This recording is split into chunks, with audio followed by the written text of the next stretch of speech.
Hello, welcome in, y'all. Happy Wednesday. Y'all would not believe the timing that I have on some of the stuff that I prepare. Oh my gosh. I sat down and I was all ready, had everything connected, double checked all the audio levels. It was great. I was going good. I was like, yeah, now I just gotta wait, hype myself up. And then I realized I have like less than a 16th worth of water. And I was like, oh no. So I like quickly look around my room. I had some water bottles in the back that who knows how long they've been sitting there, but water doesn't really go bad, right? And I'm sure they haven't been sitting there too long, knowing like about how long it takes me to find more water bottles around my room. So yeah, we're good on water. I have like between the two of them like a full water bottle, so should be good. Should be good.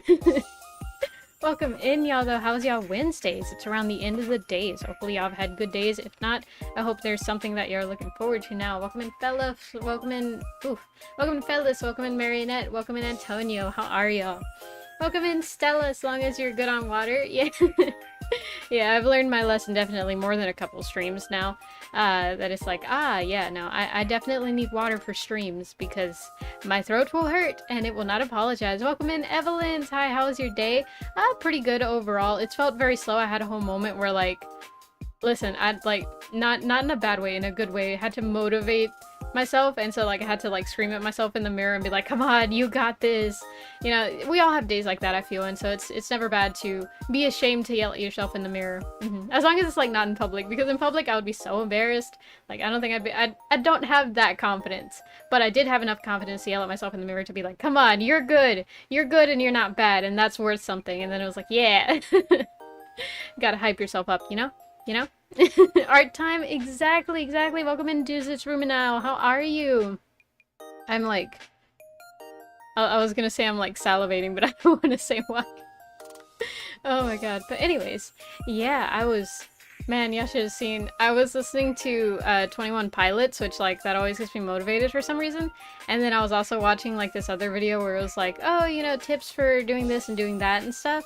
And like, whenever okay, so time was going, then I saw like, oh, I have a minute 30 till stream's supposed to start, and I was like, wait, I didn't hit go live on the thing, so then I hit go live, and I was like, okay, then let me spend like the last minute listening to a little bit more of 21 Pilots, but I was like, no, because I connected the browser source to the audio, so if I hit play, they'll hear it, but I was like so close to hitting play, so there was...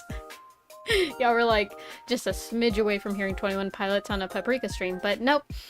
Crisis averted. I'm working with my mom and my sister. Yo, nice. Make sure to be safe. There we go. I'm like messing with some cables right now. Oh my gosh. So being a VTuber is fun, right? Like, you get the cute model and you get to do like a bunch of cool things. I enjoy it very thoroughly. But the only issue is, the entire thing revolves around tech working, and when it doesn't work, it's like, why? Why doesn't it work? I was left behind in the waiting room, Nani. Oh, wait, for real? Oh, no, wait, I know exactly what you mean. Whenever you hit, like, like you're just sitting in the, oh, it's gonna start at this time, and you're just, like, waiting and stuff. Yeah, I felt that. I've gotten stuck there, like, multiple times before whenever I used to... Nowadays, I don't do it anymore. But I probably should still do it where like I have another tab open or like my phone open with like headphones in so that I can hear the audio levels and stuff.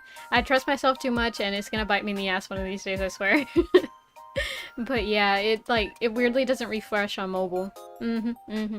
So no worries. You were here. You left a comment, so. If all else fails, keep a PNG tube software handy. Yeah, I do. I have what is it called?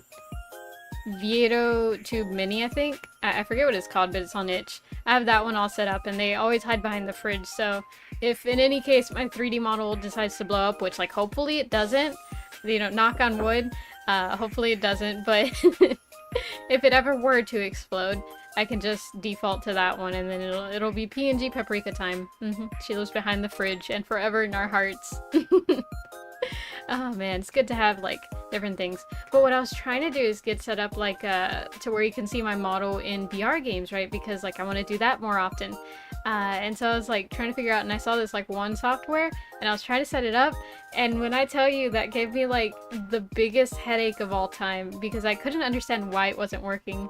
Don't I know it? My tech record lately is awful. I felt that. But usually it's like, from what I've seen or like experienced, it's always correlated to like how much you're trying to improve or like, set up more stuff, because like the more you try and set up, the more breaks But, you know, once you fix that, then you have more setup. So I think it's worth it, you know, in the end.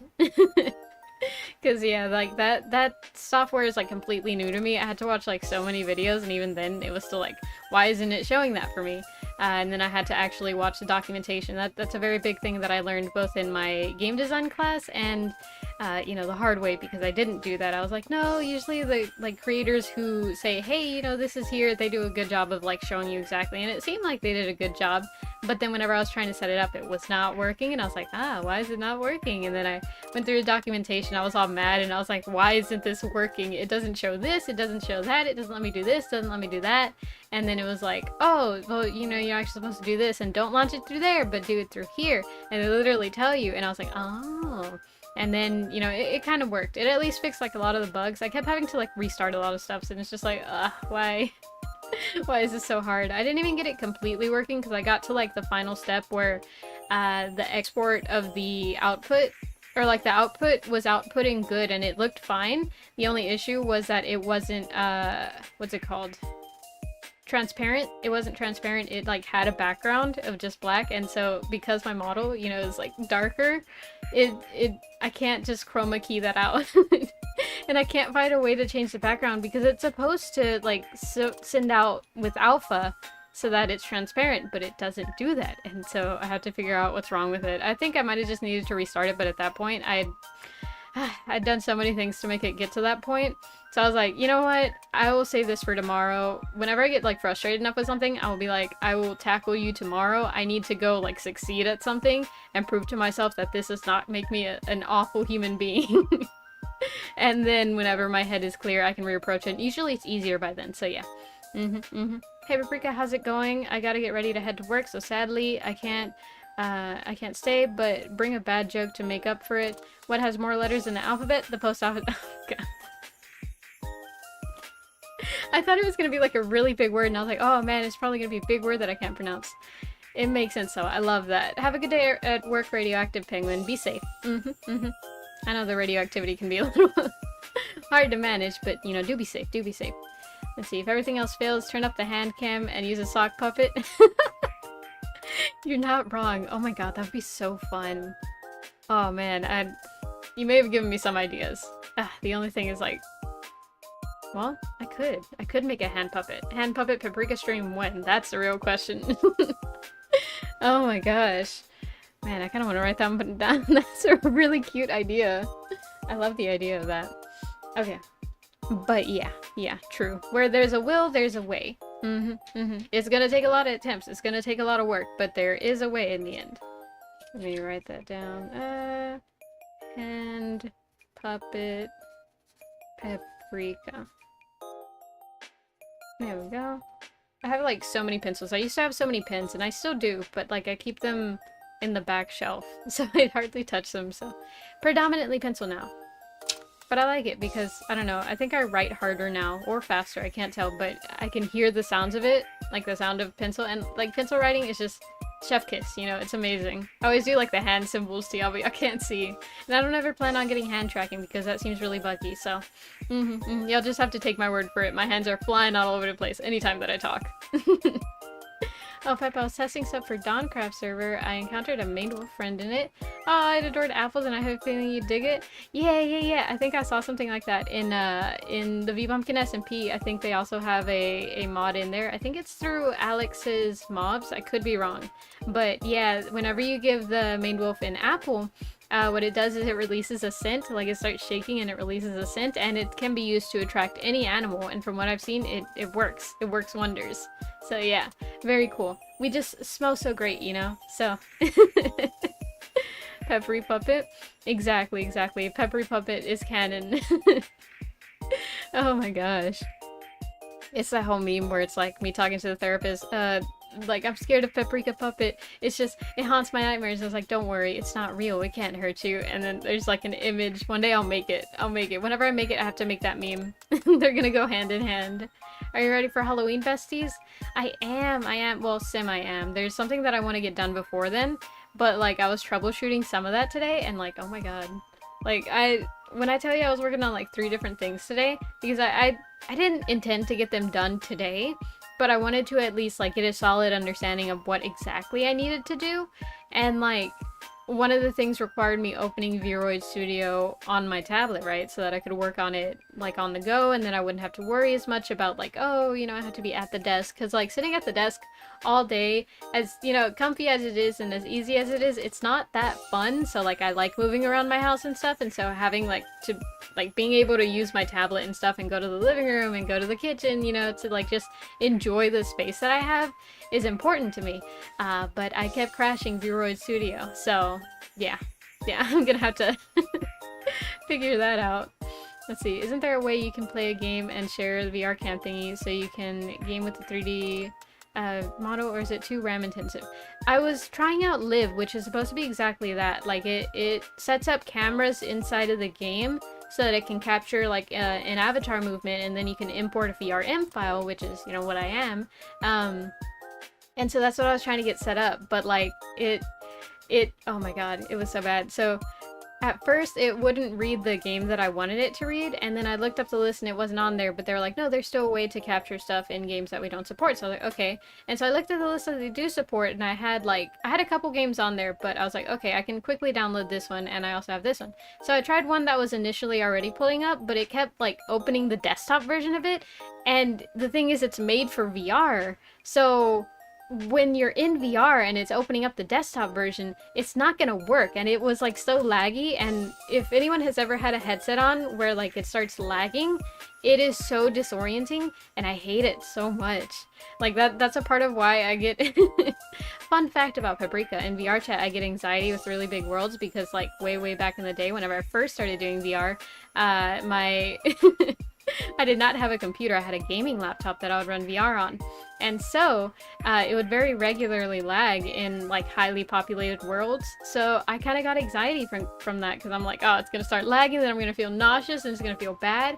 And so I tend to avoid like very crowded places. Not only because of the anxiety, right? Because like I can do fine, I think, in like big groups, but when the world around me starts to lag, it's like such a horrible feeling. So so yeah, there's a fun fact about that. But yeah, that's what I was trying to get set up. It's just a matter of like working out all the kinks, to be honest. Let's see, the therapist is a puppet. Oh my god. If Peppery Puppet exists, it's gonna be like the Kermit the Frog Muppet, but giving life lessons? Exactly. It'll be so fun. Desk on wheels. Yeah, pretty much. Yeah, because, you know, like, I like moving around. As y'all have probably seen somewhat, like, I don't stay still very often, or when I do, it's because I'm, like, super focused. But in order to get focused, I need to be comfortable. And so, like, I have to, like, I don't know, meet specific requirements in order to do that. I don't know how it works. It just happens, you know? I think they call it, like, a flow state or something like that. I need to get into that. Because that's when I forget I exist, and then I'm able to exist happily. Makes sense since your streams have been like 4-hour longs. Yeah. Yeah, they tend to be around like 3 to 4 hours. 4 hours usually happens whenever I'm like, oh, well, I want to go ahead and finish this, you know, I might as well. And then I start like streaming for longer. Oh my god, it's healthy? Yeah, you know, it's good rather than like staying cooped up all day, because like I have seen, it's like, it's definitely not good to stay indoors all the time, so you need to be open to like going outside and stuff, and you know, vitamin D. I wonder if I do have a vitamin D deficiency. I mean, because like, I don't think I do.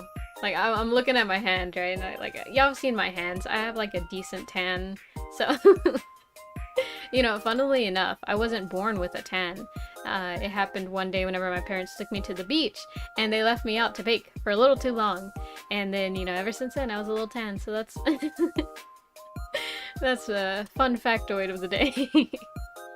If the world feels like it lags behind you, you don't feel like you're the Peppery Leon, the fastest Pep alive. Exactly. It's like so... sad, you know? It's like the world freezes, and like as much as, because I don't know about y'all, but I've definitely thought about it, like, oh, what if the world froze all of a sudden and I was the only one that can move, or like I could go super speed, so like everyone was frozen to me. Like it seems fun, but then whenever it did happen, I think it was mainly because I was really trying to interact with people. It was disheartening, because it was almost like whenever you make a joke and like no one laughs, and then you're just there like, ah, okay, I'll just be quiet now, right? Like, it makes it so hard to communicate. So, yeah, not very fun. Would not recommend. It's certainly healthy. Don't be like me. Yeah, no, don't worry. Don't worry. I constantly find a reason to, like, get away from my desk. That's a part of why things tend to be inconsistent with me. I mean, like, it's somewhat consistent. You know, every day I post a thing for the most part, and if not the day after that, it's like 2 posts, right? But, you know, I do my best. I do my best. Oh my gosh. Alright. With that, it is 7:15 and I totally have everything set up, and that is not a lie, because look, I can do this and it'll already be set up. Ta-da! See, I was not lying. You thought I was lying, didn't you? I could feel it. I could smell it in the air. I have a great sense of smell. I'm not sure if Maned wolves do have a great sense of smell, but I do. So, you know, I'm just built like that. I'm built different. Now it's a matter of finding my pin. I found it! But yeah, now we'll continue where we left off. What did I just move? Oh, I moved the entire layer. That's not good. There we go. Okay. You know, what I named this was just pose. And so whenever I was looking for it, I was like, I don't know what I named it. But I found it. It's all good. They do, and I sniffed it. Sniffed it out too. Also, that's so cute. Thank you, thank you. I was working on it since last time, and yeah, this time I intend to at least get to the coloring stage if I don't finish it. That's my goal. Seamless transition. Peppa's gain levels in VTubing. Exactly.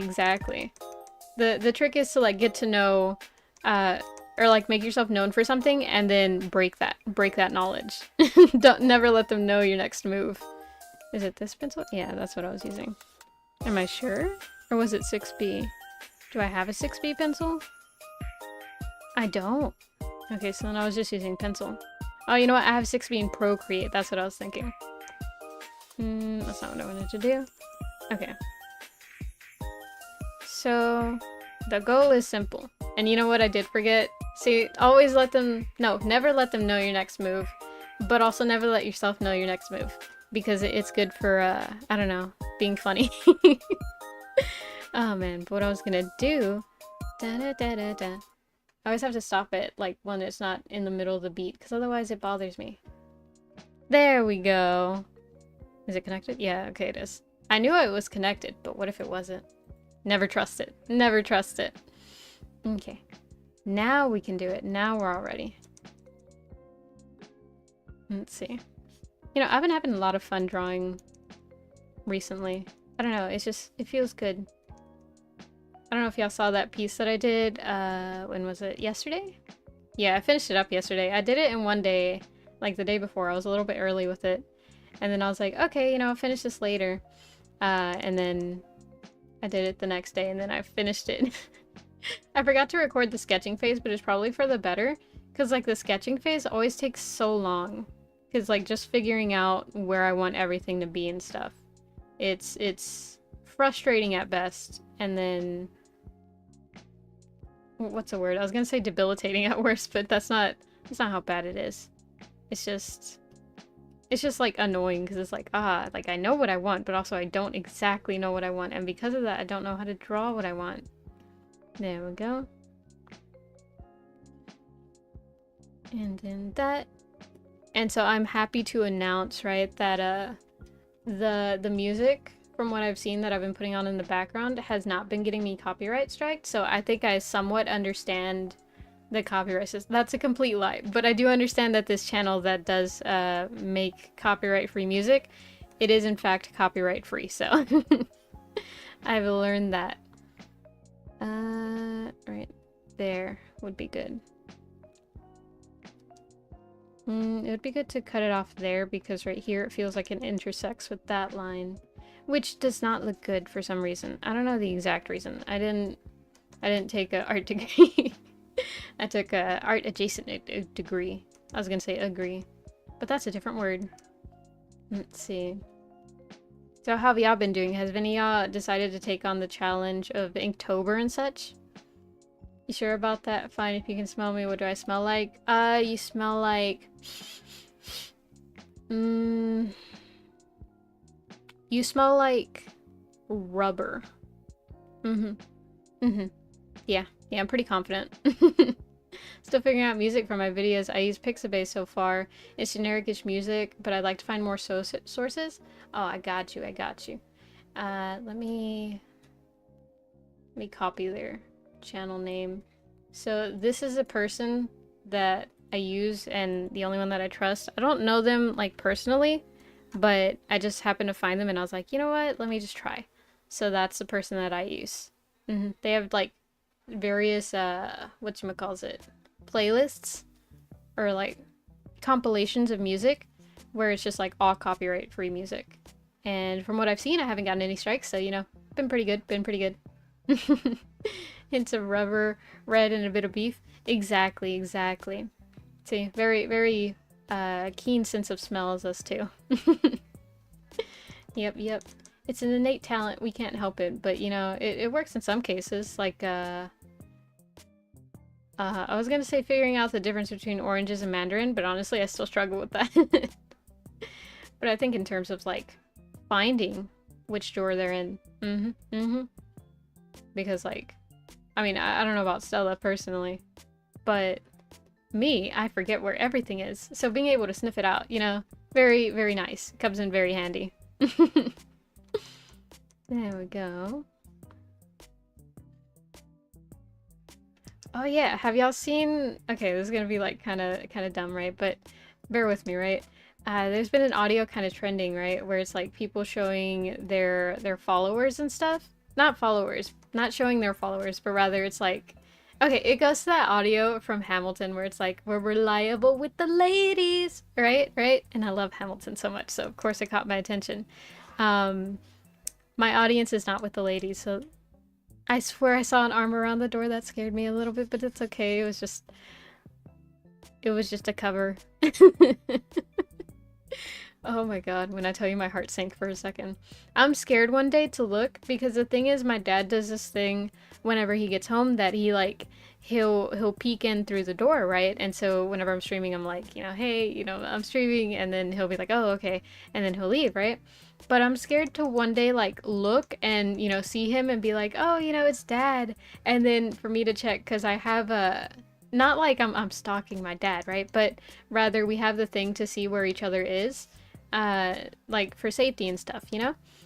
So we can see like when each other gets home, and so to check and see that like it says he's still at his job or something, and for it to be like not a time when he's usually home, and then be like, ah, if my dad's over there, then who is that? You know? Because I wouldn't know what to do. And like that thought scares me so much. So like the other day he did come home early. I was not made aware that he was coming home early, so I looked over and I saw him, and at first I'm like, it's dad, and then my heart dropped for a second, so I'm like, is it dad? Oh my gosh. Execute order 66 too. Oh my god. Welcome in, Jose Hernandez. How are you? How's your day been? Happy Wednesday. Today's Wednesday. Nothing spookier than a Wednesday. Yeah. You know, I forgot on Monday that I was like, oh, you know, I want to start doing this thing since it's like spooky month, that it's like, oh, nothing spookier than this, but I forgot. My docs tell me that I do have a great sense of smell more than most of their other patients. It's good, but my sense of smell can absolutely make me gag or lock me up. I felt that. If you ever go through like one of those department stores where they have like a really big perfume section, oh my god, I always leave with like a huge headache. And it sucks because like one time my friend was like, oh, come with me, I want to buy perfume for my mom. And I was like, listen man, I love you so much, right? I will go with you, but do know that my sense of smell is always fried whenever we go, and I always leave with a headache. So I'm gonna do my best to help you, but I'm the worst at picking perfumes because they all smell good to me. Like even if it smells slightly alcoholic, it smells good, you know? So I don't have much in terms of advice. Or not advice, but help. Oh, watch, y'all gonna see green.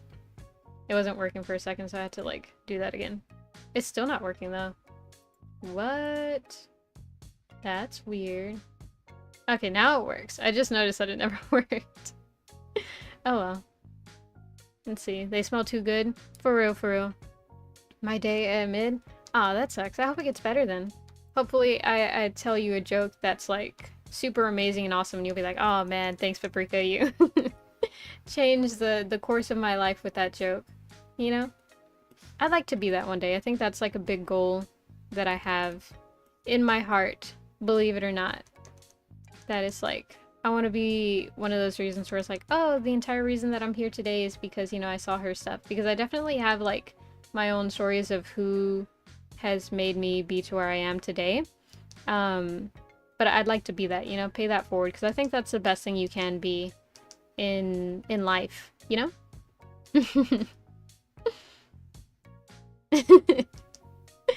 Oh my god, Cosme Order 66.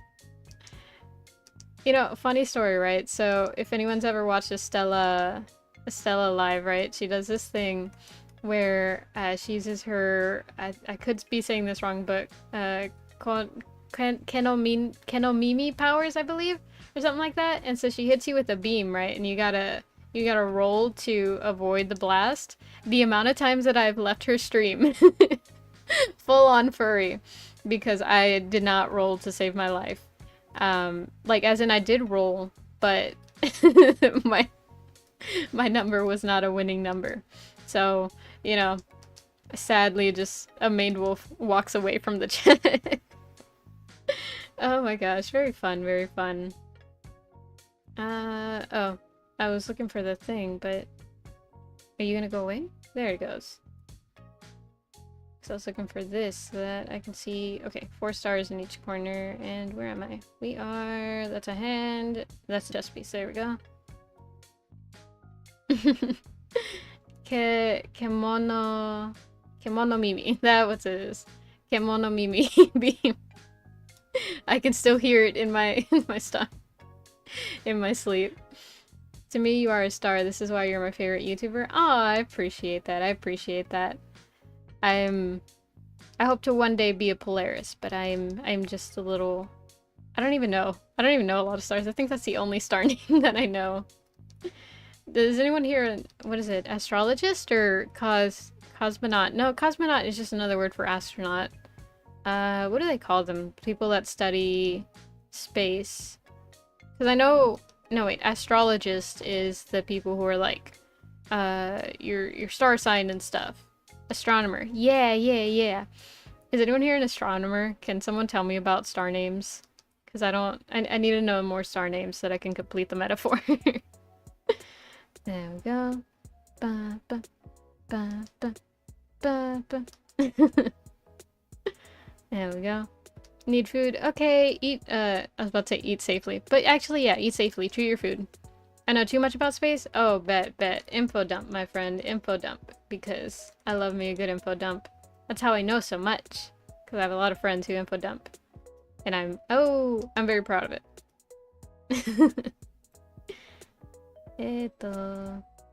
That, and 1, and 2, and 3. I know very little about space. I heard, though, on Friday the 13th. Do we have a Friday the 13th this year? We do have a Friday the 13th this year.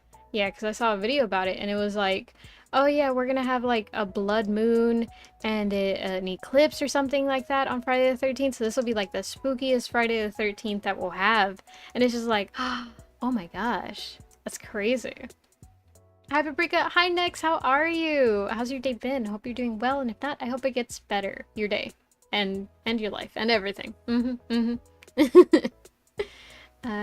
Why you Scuddy, Proxima Centauri, Canis Majoris. I was about to say, is there a Canis lupus? But no, that's the Latin name for wolf, so that wouldn't work. You know, I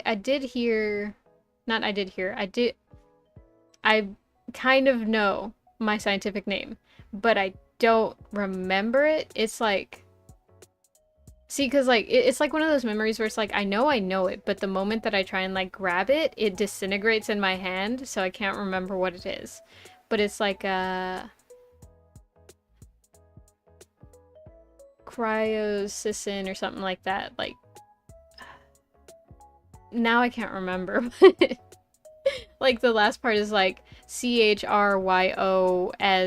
something, like SCOCUS. I don't think that's exactly what it is, but it's something like that, because like that's vaguely what I based my last name off of. Chirus is very vaguely based off of that. There we go, and the skirt has this. Other stars. Ah, yeah. Oh, hello. Oh, you continuing the art from last live? Yeah. I'm planning on finishing this one. Yes, haha. Take my hands together. We rule the world. There we go. And right there. There we go. Do y'all remember, or not really do y'all remember, but did y'all ever play around with like Google Earth? Because I remember I used to like, because like it was years ago now, but they had this feature where you could zoom all the way out and look at the other planets, and you could even like position your phone and it would kind of like see where you are on a map. And then it would like show you like, oh, if you face this direction, you can see Saturn and stuff. And like, not exactly you could see it if you were outside, but just like it would show you like, yeah, Saturn is in that direction. And so I used to like waving the phone around and being like, oh my god, look, there's Neptune, and look over there is Saturn and stuff, you know. I don't know, it's all fascinating. We do, it's this month. As for Polaris, that's the North Star, and that thing the oh man, that folks use for general understanding where north is. It's also a part of Ursa Major and the Little Dipper. Yeah. I think that's the like only one that I vaguely know, because Ursa Major is that like that bear constellation, right? Yeah.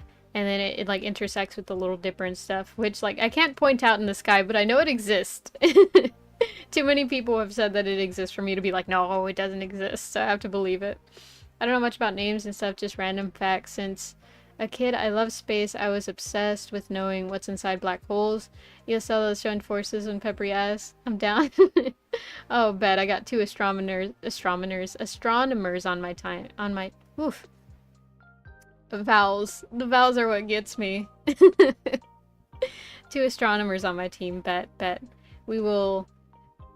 Can y'all navigate too? Can y'all like identify those stars in the sky? Because that's the main issue that I have with astronomy. Because like I can learn everything left and right, but as soon as it comes to like being like, oh, this is where that is and this is where that is, I'm gone. Like I suck at navigating and finding stuff. Because it's like what is hard for me is like understanding which way is forever north and which way is forever south. And the question is, or the main question that I have is that people who are able to identify it, do they like have a compass with them? And then they're like, okay, so this way is north. So then if I look up, that's where Ursa, or not Ursa Major, but you know, the North Star is Polaris. And so by that, then this one would be there and stuff. Or do they just like automatically know like, yeah, I'm outside here in the middle of the nowhere. The sun's there, therefore it's over there. Because like depending on where you are on the earth, the sun rises and sets in different spots, and I don't even know what like spot it is in my area. So I've like practically given up in terms of ever figuring that out, like which way is north, which way is west. Like I don't know, it's somewhere, right? I had to learn, believe it or not. Oh, for real? Yo, that is dope. Okay, then we'll more than likely never get lost. At the very least, we'll be able to point out where north is. Let's go. I plan to eventually build a community with like so many different talents in here that like I can just ask and someone in the chat will know. It's gonna be amazing. Oh, that's actually too big. Dang it. And I was like, oh, the star doesn't look bad this time. Okay. Let's try here. I probably shouldn't be focusing too much on the details, but you know what? It's fine. We'll just do one of these. There we go. Problem is pollution covering the sky? Yeah, and the sky can only see about like 3 or 4 stars. And so I haven't traveled enough to be like, oh yeah, you know, if you go where there's not a lot of light, it's you can see more stars in the sky. Like those really cool pictures of like stars just everywhere in the sky. I've never seen that. You know, that's a part of why I got into VR and stuff like years ago whenever I first got my headset. Because like I wanted to travel a lot more, but I wasn't in like the financial position to do that. And so I got a VR headset because my friend was like telling me about it, and then I got on VR chat, and that was like a big part of what I was doing whenever I first got VR. I would just go to a bunch of like pretty space worlds, and I would just like stare at like all the stars and stuff. And so yeah, very fun, highly recommend it. Let me move this one that way, this one, oh, this one that way. There we go. What do you think of Sundrop and Moon? From Five Nights at Freddy's? That's where I recognize that from. Oh my gosh. I think it's... Unless... Because Sundrop could also be from, like, the Tangled series. Because I think that's what created, the flower that Rapunzel was, right? I could be wrong. But yeah, I recognize that word because my brother is like very much into the Five Nights at Freddy's franchise. Not in like so much anymore, but you know, like a little bit. I've definitely heard more than a couple like info dumps about it, which like, you know, I love. I genuinely have a passion for info dumps because I get to learn so much from that. And the way I retain information the best is from passionate people. Like, who are like, oh yeah, you know, there's this thing that I'm really interested in, and then whenever I sit down and listen, like that interest, that passion, it rubs off on me, and that's how I end up learning like so much. But that's the only thing that I recognize. FNAF? Yo, yeah, those characters from Five Nights, I've seen so much fan art of them, never knew. I know, right? It's crazy. I saw, one time I was like at a flea market, right? And I saw like the little plushies of them, and it was so funny because it didn't feel like it was that popular. And so to see them just out and about, like, oh my god, wait, I recognize that. It made me wonder if, like, the people selling the plushies knew, and they didn't look like it. They just looked like, whatchamacallit, like those stands where they just have a bunch of, like, random candies and stuff. So I wouldn't think that they knew, you know? But they were still selling it, so it was really funny. Oh, man. Okay, let's see, underside of the hand, so you can't see it there. I lucked out on that one. The only thing is... Okay, the gauntlet, I think I need to put that on. Yeah, okay. That's gonna be... Okay. There we go. But yeah, I think they're neat. I like the way... I always like fan representations of the characters. Because, like, I don't know. I just think they're cooler. But yeah, they're fucking scary. Speaking of FNAF, right? There was this fan game, right? Because I was on itch.io and I was like looking at a bunch of horror games that I could like possibly play and stuff, right? And I wanted to find like interesting ones, you know, not just last minute ones. And so I was looking and stuff, and there's one on itch.io where they they took in HoloLive models, and then like those are the animatronics and stuff. And so it was really funny. I haven't played it, and I've never actually played like the first Five Nights at Freddy's, which is the one that it's based off of. But I think that might be like a fun one to try. Bro, people simp for them? Simp for them? Yeah. The amount of... Okay, so like my brother is on like the very like... what's it called? The tightrope of like, no, I like the art that people make of it. I don't actually like the character. It's just... I enjoy the art that people make of it, right? And like I like the artists and stuff and all their art, and so that's why I'm seeing a bunch of this, right? But the artist is the one, allegedly, right? Because I don't really know, but allegedly is the one that likes this character. And so the amount of thirst traps that I've seen for those characters, because I constantly watch TikTok over my brother's shoulder. I am, in fact, one of those siblings that will watch TikTok over your shoulder because, like, it's just like free entertainment. I don't have to worry about like what's on. It's honestly the same thing that I used to do since I was a kid. Just like whatever was on, I would watch, and that's what I've been doing.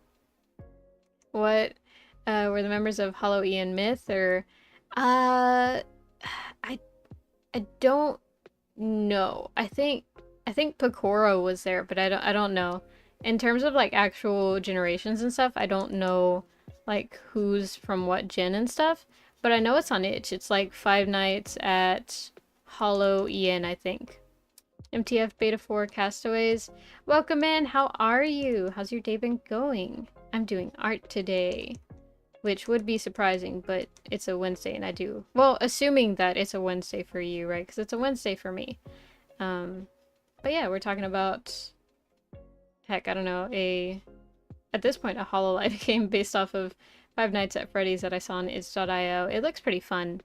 So yeah, I heard it was like a little buggy. That's the only like worrying part for me, but like I think it would be fun to do, but also I don't know if I'd be any good at it. Let's see. Oh, for Korra, then it's a Japanese branch. Ah, gotcha. It's 7:39 for me right now. Ah, nice.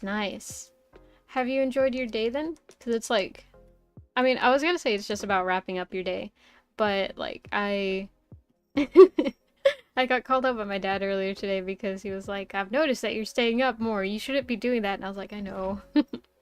It's because since I don't have, like, I don't know, I got stuck in that mentality of like, oh, this is a specific time that I need to start editing and stuff, which is around 9 p.m. for me. And, you know, it's not good. It's not good to do it at 9 p.m. because then you stay up till like 2 a.m. making sure that it gets posted and stuff, which, you know, is not the way to go. There we go. Wowie. Yeah. Listen, do your folks watch your stream? No, they don't. My mom doesn't know that I stream, and my dad does know, but he doesn't watch. And I think sometimes he feels bad about it. Because, like, the thing is, he doesn't watch a lot of the stuff that I watch. So, like, he doesn't watch anime. He doesn't watch, like, cartoon movies and stuff. So, like, it was funny because one time we were talking about it, right? And I was telling him, like, yeah, you know, I have to edit this, this, and that. And I was like, do you, like, I just asked him point blank, do you watch my stuff? And he's like, no. And I was like, oh, okay, well, then you haven't seen that I did, like, this, this, and that, and this, this, and that. And he just, like, kind of stayed quiet. And I think he felt bad. Oh, man. Have you heard of the Headless Horseman? I have. I want to watch that, like, animated film based off of it that I think was, like, a Disney film. Where it's, like, I don't know, all I know is that the guy kind of has like a long pointy nose. Like he kind of looks like that kind of. And then he has like a ponytail type thing going on. I don't know what it's called, but I know it's like an older one. Sure, we're gonna go with that. Man, that is a horrible depiction of what I'm trying to picture. But he looks like a music composer, you know? And he's kind of like scared a majority of the movie from what I've seen. I want to watch that one. There we go. Let me erase all that. Boop. There we go. What's this based off of? Oh, this is based off of Stella Cosmitter and my character doing a funny little emote pose from Pokemon. I don't know if Shield specifically, but actually, I don't know. It's the one with the motorcycle Pokemon. It's based off of that one. Okay, so it's got that. The only thing is it needs stars too. Let's see, because it'd be like, go to bed, okay dad, Paprika's fine. I felt that. Y'all mean Tim Burton's Sleepy Hollow? That killed me as a kid. It might be. Is it Tim Burton's? I thought it was, because I know it's like traditionally 2D animated, but I don't know if it's specifically a Tim Burton movie or something. Because, yeah, the only thing is, like, every time that, you know, it shows the name in, like, a clip that I see, I'm like, let me make sure to remember that, and then I get distracted before I'm able to write it down. Pokemon Scarlet and Violet. Gotcha. Can I pet you, please? Okay, just a quick one, okay? Oh, no, Tim Burton made it live action? Okay, no, so then it's probably not that one. Yeah, because I know it's an animated one. That's, like, the only thing that I know about it. And that, because, like, this was a clip that I saw about it recently, but Gaston from Beauty and the Beast was based off of one of the characters from there. Speaking of Beauty and the Beast, have y'all seen that clip? Okay, because I've seen it, like, 4 to 5 times now, right? But the clip is, like, everyone knows Belle's dad is a lunatic. He was in here last night raving, right? And then it'll cut to, like, Maurice, like, you know, running in, and then he, like, every time that he, like, kind of, what's it called? Not jumps forward, but he kind of like raises his arms. It shows him with like these glow sticks and he's twirling him. And there's like rave music going on and like a bunch of light beams and stuff moving. And it cuts to Gaston. He's like, whoa there, Maurice. And then like he's still doing it. And then it cuts to them like throwing him out. It is the funniest thing. Oh my god, I highly recommend watching that if y'all haven't seen it because it's so funny. Yeah, I think it's like literally called Maurice Raving. Let me look up real quick. So funny thing actually, before the live I was trying to connect my Bluetooth keyboard, right? The small one that I got. Maurice Raving. And it did not work. I think I messed it up. Is it this one? Let's see. Yep, this is it. Okay, let me get the link for y'all. This is the content I provide to y'all. More fun stuff for Discord. Exactly, exactly. Let me go ahead and send it. Oh, what's this? Oh. Oh, okay. Okay, let me not say that. That's confidential stuff. I was about to read that out loud out of habit. Okay. I will send it to just a general chat in the Discord. Feel free to join the Discord, !Discord.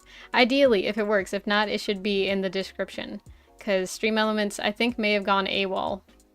Where is... Oh, there it is. And then paste. And there we go. Yo, Stream Elements is here. That's good. That's good. There we go. Yeah. I'm never sure if it works or not, because there have been times, like last stream, it like was not here at all. Because like before that, it was like, oh, Stream Elements bots is running, Stream Element bots is running. But then like it just suddenly did not show up yesterday, and it was so weird. So that was like funky, but I guess it's working now. So hopefully it just doesn't break again. Because like I wouldn't even know what to do. Because I have this like horrible luck whenever it comes to things breaking, that whenever I do contact people to help me, it starts working, right? And so like it's either that or if, you know, because okay. So one thing I noticed, right, is that sometimes it's like things are linked to each other when they shouldn't be. As in like the moment that I get distracted and I'm like, let me check that notification that I received on my phone, it'll be like the light turns green, or like that's whenever the thing that I was waiting for to happen happens, right? So like if my first instinct whenever something doesn't work is to go to a friend, it's either it was something super easy and I just didn't read enough, or it breaks so much that we're not able to fix it at all. And so in order to avoid both of those situations, I try my best for like days on end, and then whenever I finally like am about to give up, that's when I call a friend, and usually by then it works. But I feel like going through that hell is necessary for it to work, you know? Totally a fact. Coke is poop. Oh my gosh. Nah, I think Coke is good. Oh, don't play that. That'll get me copyright striked. I had to like go back in the tab that I looked it up in, and it has the 21 Pilots playlist that I was listening to, which would not be good to play on stream, because from what I somewhat understand about the copyright system is if you're not adding anything of value to the pre-existing content, such as like it being a parody or something, then it can and will take it down, because it's assuming that you're trying to claim it as your own content. Don't take that as fact though, because I don't know. I don't get it, and I need to properly look it over one day, or have someone passionately explain it to me, and then, and only then, will I fully understand what it's trying to say. There we go. And then shoelaces. Oh, that's not how that works.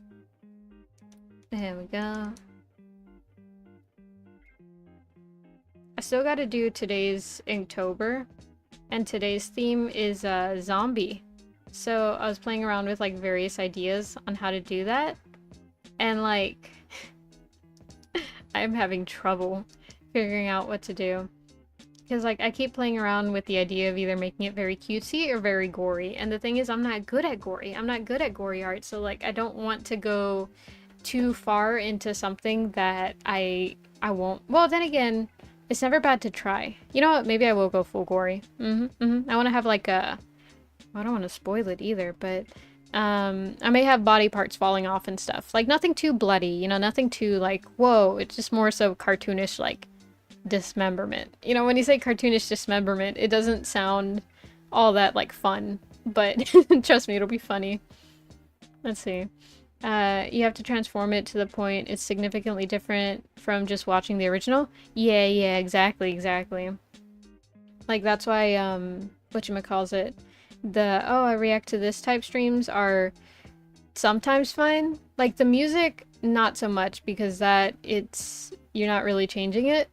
But the actual videos and stuff, they're fine. Because one, I don't think people can actually like identify, or more so the bots that do it can't identify that like, oh hey, that video already exists, right? but also because the content is actually you watching it. From my understanding, at least. There we go. And then there's that.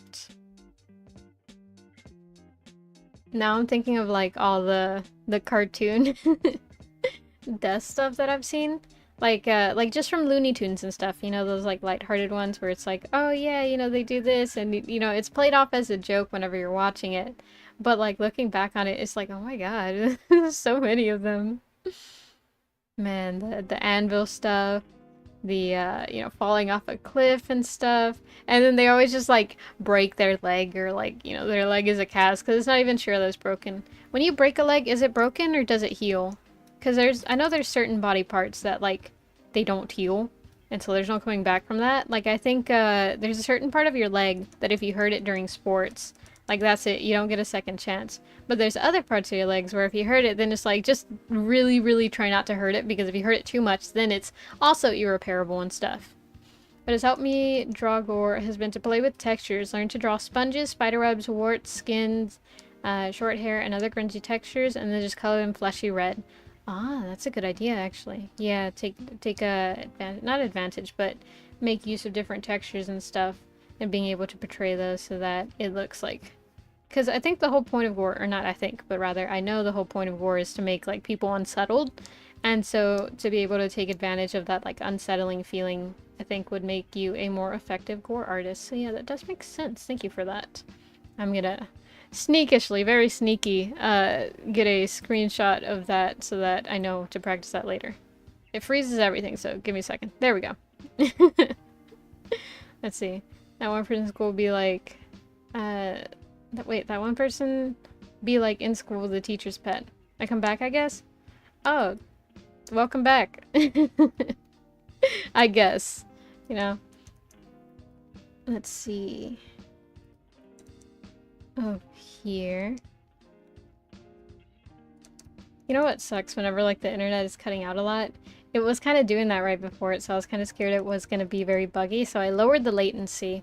Hopefully it's not like too horribly noticeable.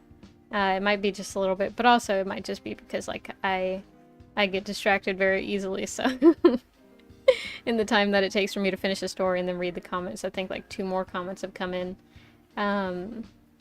But yeah, hopefully the latency is not too bad of an issue. Because I just didn't want it to be like last time. Or, because like this one, these types of streams where I just draw, I would say are the least intensive on my computer. Because the only thing that's running, right, and it's still not a lot, right? But it's like the music app, the, you know, like browser that I have open, OBS, the thing for like the little graphic tablet. Because like the graphic tablet itself is just like a screen, right? And then what else? OBS, I think I already said that. And then like the little image of the hand moving, right? That's the only thing that I have open, but those are like the least resource intensive, I would say. I would argue at least, you know? But it one time did like that whole lagging thingy, and I'm like, hello.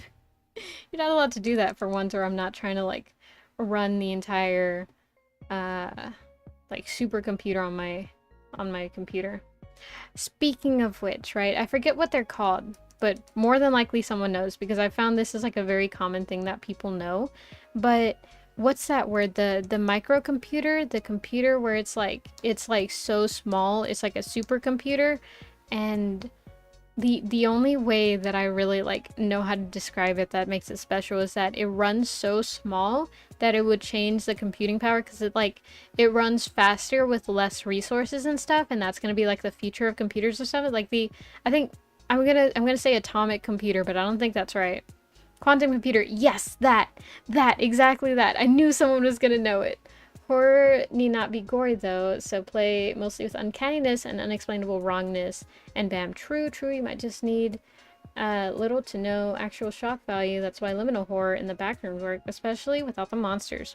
True.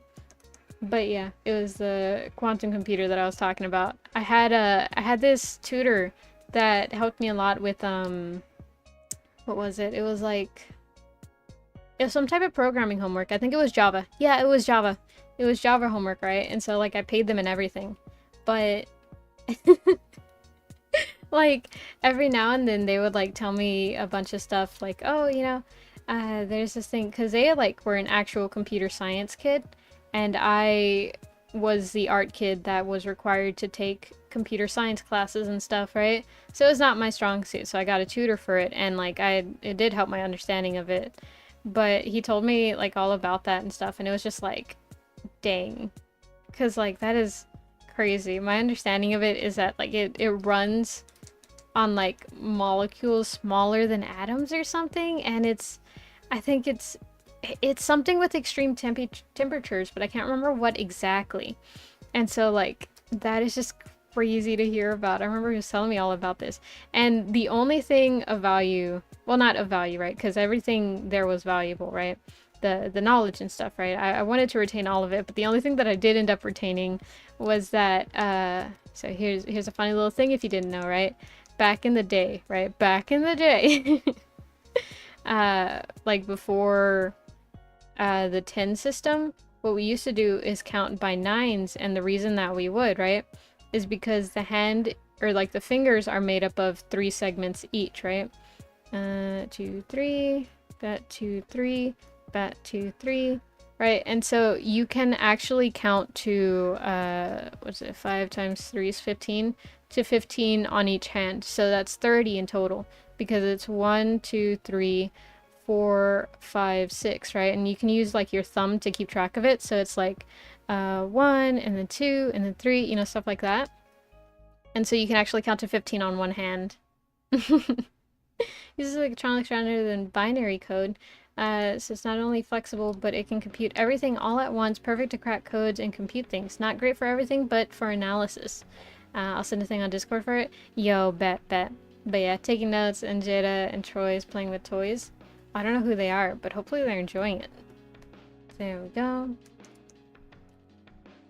And yeah, but that's like a cool thing that I learned from that, because he said something like that has to do with why they're using that system instead of like the other one, and that's why they're counting like by these numbers or something, by 3s, I think. I don't know. It was all very, very complicated for a Maned Wolf brain, but I got like the general gist of it, but like in order to recite it, like that's a different thing, because it was only like one lesson that I was there for, so.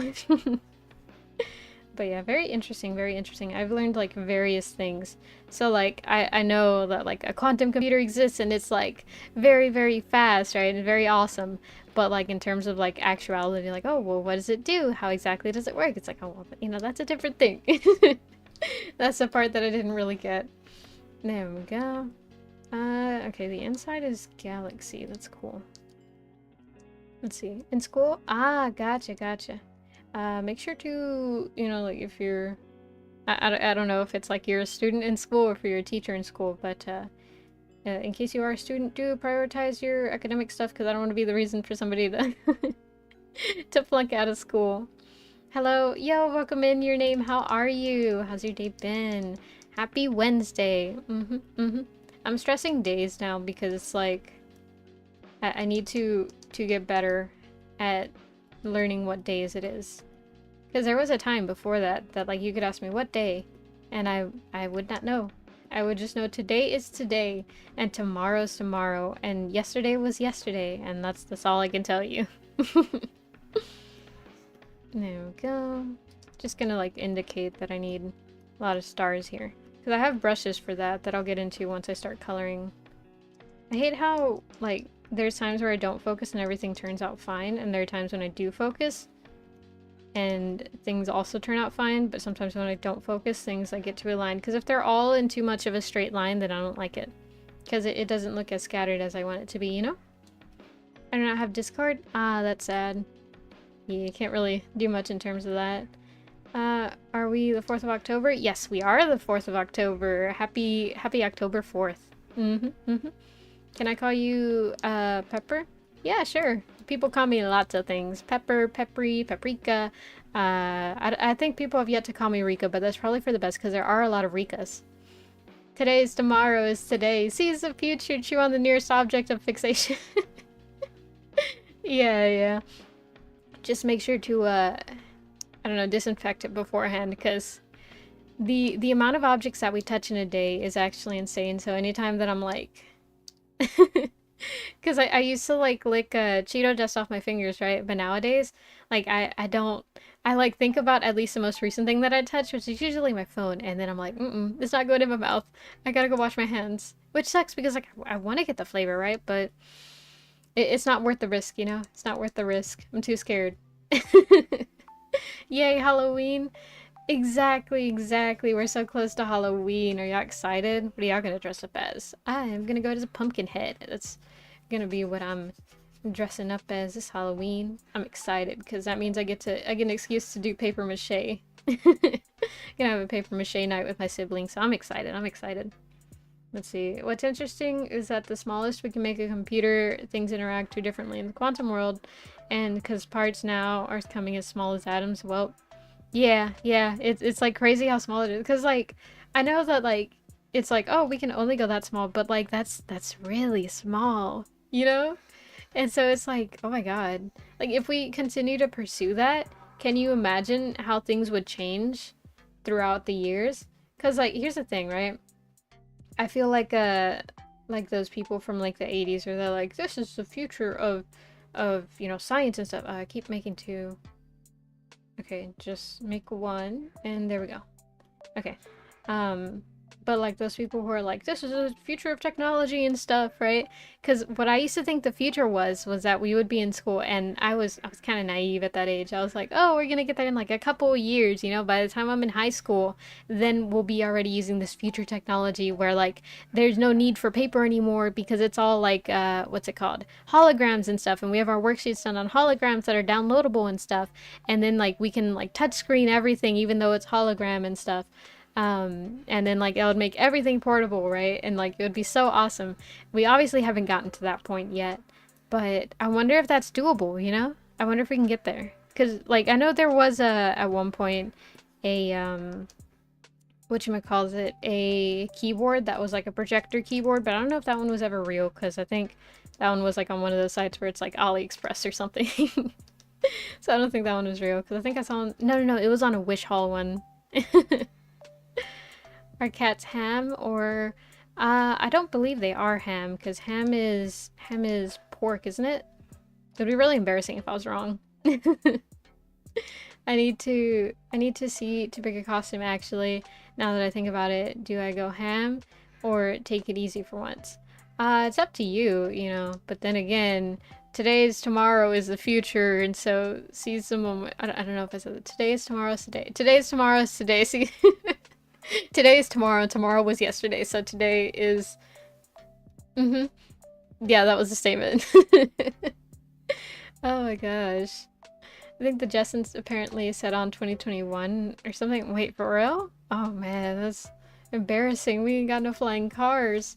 I mean, I think that was something, because like every now and then I'll hear about like developments and stuff in the technology field where it's like, oh, look, a flying car is being produced in Dubai or something like that, right? But I never follow the development enough to figure out what happens, so it always just ends up as something that I heard about and we'll talk about like very briefly with friends, like, oh, did you hear about this? Isn't that crazy? I remember back in this and that, and yeah, I remember this, and like that's it.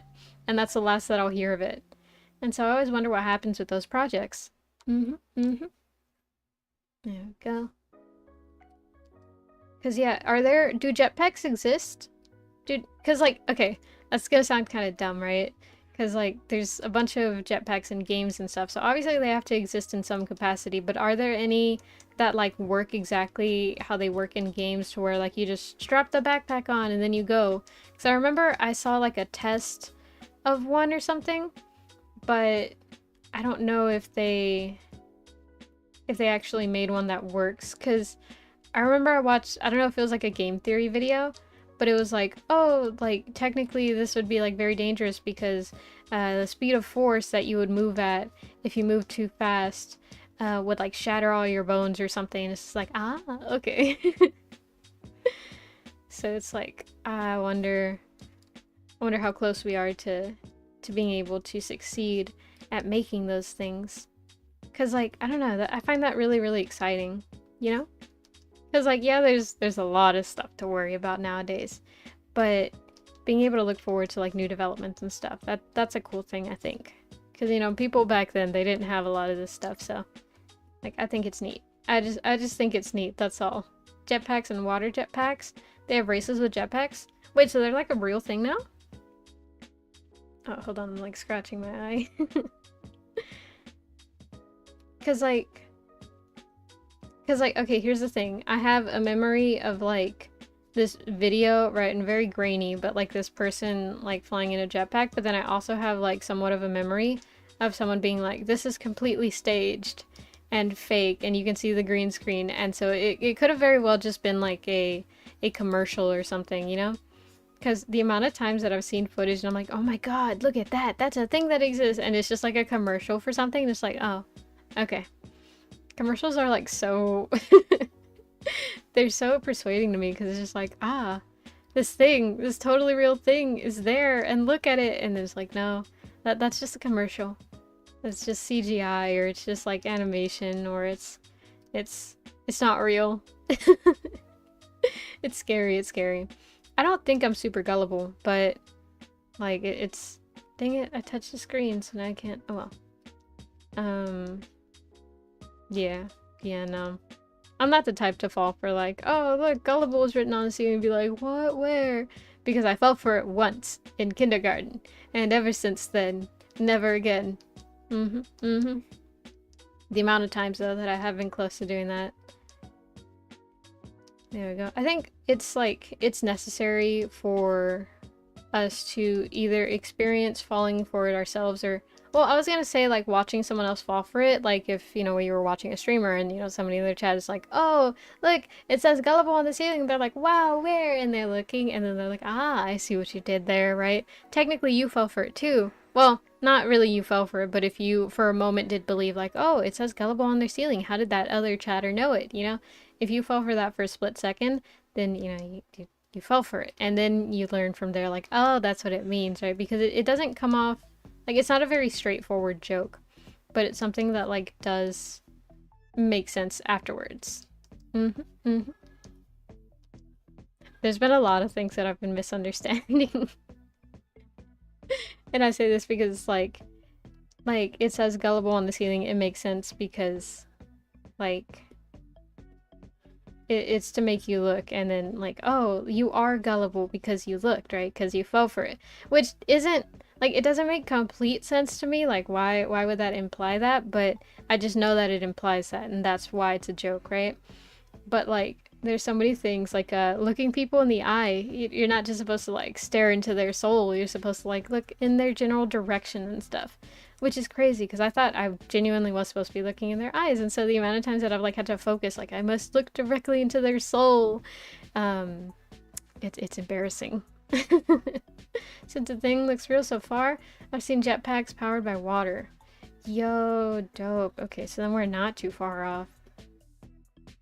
I wonder, because like I wonder where the future is headed, like if we're headed towards like more of a transportation thing, because I feel like that's what the city officials are trying to do, or at least in the area that I'm in, that they're like really pushing for everyone to be very like vehicle reliant, or if they're gonna push towards walkable construction more. Hopefully they start pushing towards walkable construction, because like driving sucks. I hate driving so much. I cannot stand it. It is so like boring. Like I like being I like riding around, right? But I don't like driving. And it's hard to go places and convince someone to always be driving for you without money, you know? So, I hope they turn into more walkable, what's it called? Architecture? Or like design, layout? City design. That's what I'm gonna say. I'm curious for tech like that. But yeah, there's so many green screen shenanigans, like the 2 prop drone phone holders to take selfie. Yeah. Man, I remember that. They were like, oh my gosh, look, this thing can do this. Oh, look how cool it is. And people were like, actually, and then they showed how they faked it. And it's like, ah, I'm so sad now. Oh my gosh. And there we go.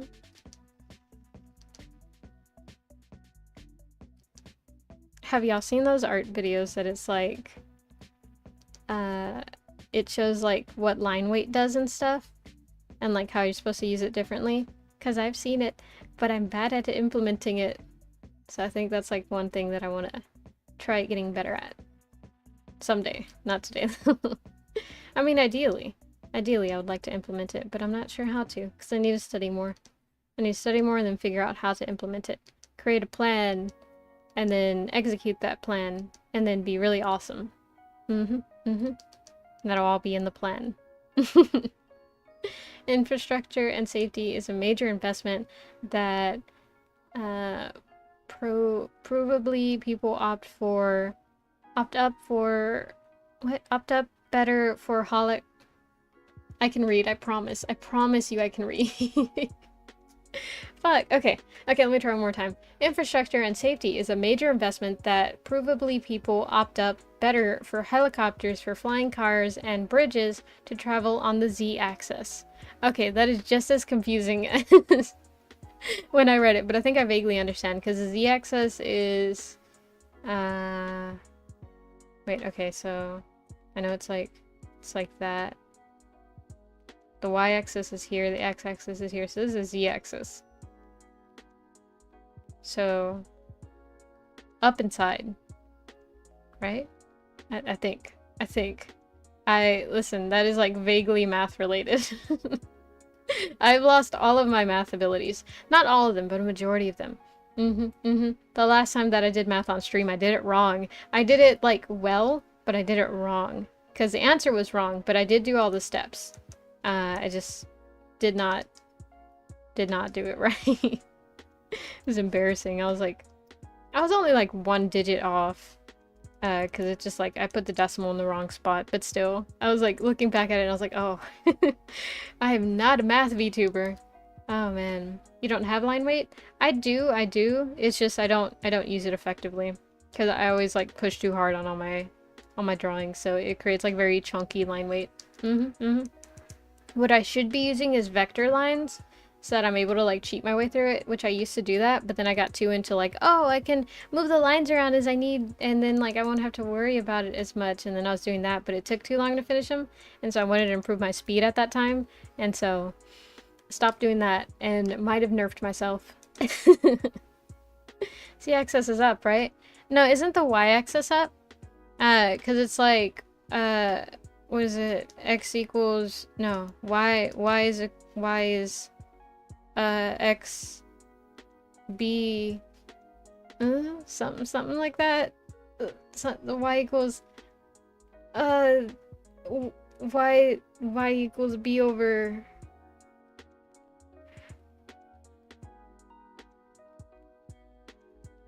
I don't know. I know a is equivalent to b squared plus c squared, right? Or c squared plus b squared equals... Wait, no, squared. Yeah, I know that. That's all I know.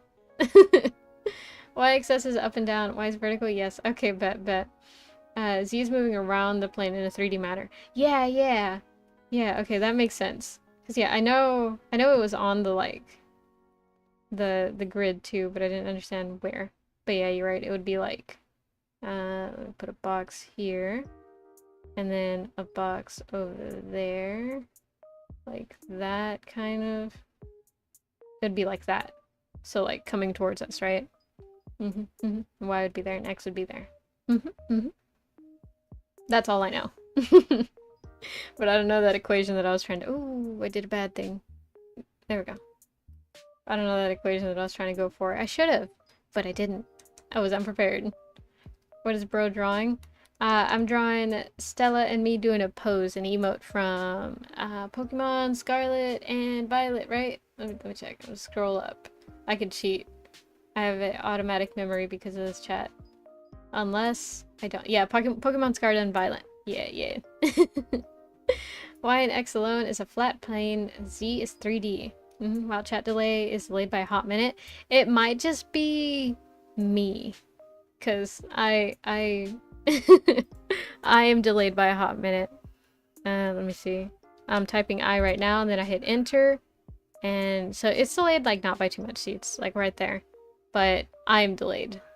I I did put like higher latency latency because the internet was being like slightly wonky whenever I was trying to start the stream, and I was not up for another round of, oh man, 5 minutes to OBS disconnects. What's the thing that you want to say?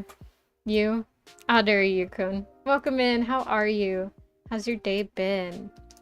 Let's see, I am drawing. Maybe not the best, but I am good at it. That's a mantra that I started like saying to myself whenever I was having a meeting today with myself, you know, trying to hype myself up for living. Nah, not as in like not that bad, right? It's not that bad thing. But I was like, I'm good. Not the best, but I'm good. And then I was like, yeah. And so just learning to be like more confident about that is a big thing that I'm working on, and I'm succeeding a little bit, I think. I've definitely feel like I've come into my own skin a little bit more. There we go. I'm tempted to say I'm not going to work Friday. It's up to you. It's up to you. What's Friday? What do I have to do Friday? I don't know what's on Friday. I know I did a thing, or I said I was going to do a thing on Friday. And I know it's earlier in the day because I have stuff to do later that day. Oh, I'm doing Super Liminal. It's gonna be a puzzle kind of thing. Yeah, that one will be fun. I also need to finish, what's it called? Viewfinder. Was it Viewfinder? Yeah, I'm pretty sure it's Viewfinder. But yeah, I was supposed to, like, go back. Because, like, I know that puzzle was, like, the last puzzle. Well, not the last puzzle, but it was a puzzle that I got stuck on. And I've been just kind of, like, procrastinating going back to it because I don't know the solution. And I'm almost, like, too stuck up to figure out the solution, as in like look it up. So I've just been kind of like like avoiding it. Let's see. No, wait, it was me. I wasn't live. Ah, okay, gotcha. I was worried there for a second. I was like, oh man, am I really doing that bad? It's a struggle, but I'll get better surely. But yeah, I need a I I thought I was better at puzzle games until I started streaming. Once I started streaming myself on puzzle games, I'm like, I'm not as great as I thought I was in terms of puzzle games. I do enjoy them, but like I realized that I'm not anywhere near the best, but I could probably have told you that before I started streaming. It's just like, it's way more noticeable than I would like to admit. The only thing is I have luck on those light up puzzles because I just like brute force it and I'm like, oh, that makes me so smart. But like, no, it's not. But there's some things that like I'm gonna say like a decent amount of talent for. Because like there's just some random knowledge that sometimes works. And when it's like sandboxy games, I tend to find solutions for things that like maybe aren't the most conventional, right? But they do work. And so like, yeah, it's just a matter of showcasing it. There we go. I was playing Breath of the Wild, right? So I'm thinking about that now. And there was this there was like this little area and they had like a bunch of the Zonai technology and I was like, okay, cool. And then I see like a little Korok and it's like, oh, I need to get to my friend, and it was like across a cliff and I'm like, ah, okay. And then I go back to the Zonai technology. And it wasn't like those capsules, right? It wasn't placed for you to take them, it was placed for you to use them. So I'm like, okay, there has to be a reason that it's put here, right? Other than just like general world filling. I strapped the Korok to the rocket and I aimed it and then I shot it and it actually went there. And so then I just had to go and talk to the other Korok. And it was like, oh my god, you brought my friend back. Thank you. And I was so proud because, like, I've seen, you know, like, whenever the game first came out that people were like, oh yeah, you know, look at me shooting this poor little Korok into the atmosphere, right? But, like, no, I swear it was, like, fully intended to go well. And it did. You know, it worked. So it's fine. If it works, then it's not crazy, right? Yeah, I think I said this before and I felt like it was a profound quote. It's if it ends up working, then it's not crazy, rather a unique idea. It's all about trying and failing. There we go. My child is missing. Pepper, bet one second. Listen, man, I just think that rockets are a viable way to transport goods and stuff. I can't wait till we unlock I say unlock like if it's a quest achievable thing, but whenever teleportation stuff becomes viable and stuff, oh my god, I'm so hyped. Because, like, that'll truly be... Okay, could you imagine, right? The new update to Amazon is that you install these, like, Amazon home portals or something like that. And yeah, that's probably, like, a really big security risk and thingy, so there probably has to be a way for you to turn it off or something. But, like, you get these portals not even installed, like, we have it to where it's commercially available and you can just like install them in your home on your own, like just, I don't know, plug and play kind of thing. And then like you order something and it like it gets processed and then like instantaneously goes through the portal, and so it would truly be same day like arrival and stuff. Like that would be amazing, you know? But of course it would be stuff like height limits and stuff. Because like my concept of portals, right, is circle is this big, right? And so if thing can fit into circle, then good, right? Then it works, right? It'll actually go through and it'll arrive where it's supposed to be, right? But if object is, oh, that's not the selection thingy. If object is bigger than portal, like tall box, right? Wow, that is a horrible rectangle. Bet, bet, bet, bet, bet, bet, right?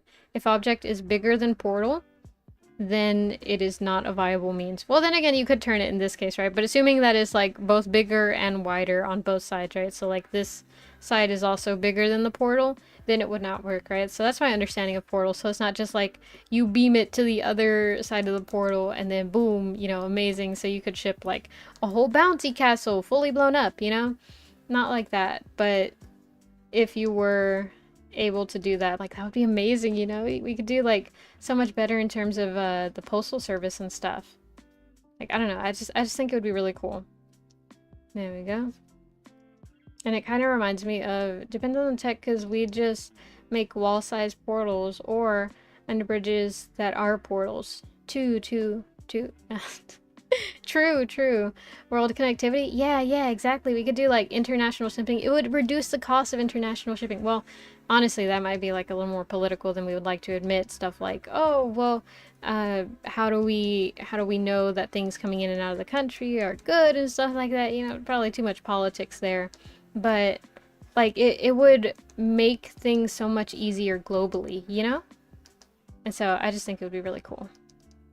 It would probably be something like embassy stuff. Like, you'd have to set up portals in the embassy. So if they were going international, they gotta like clear kind of like TSA for packages. And then like that's how we would probably regulate all that stuff. Who are you driving?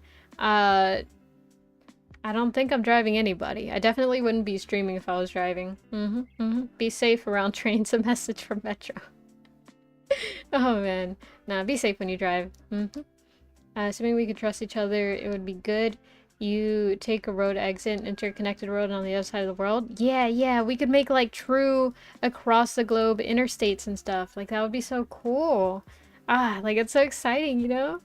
To be able to like connect the entire world. That, I don't know, I just think it's really cool. Like really cool. There's not words that I can use to describe that without being like, oh, you know, like, think about the global connectivity, blah, blah, blah, blah. Like, no. I went to college, I wrote my essays, and hopefully I won't have to use as much, like, big, fluffy words for no reason. I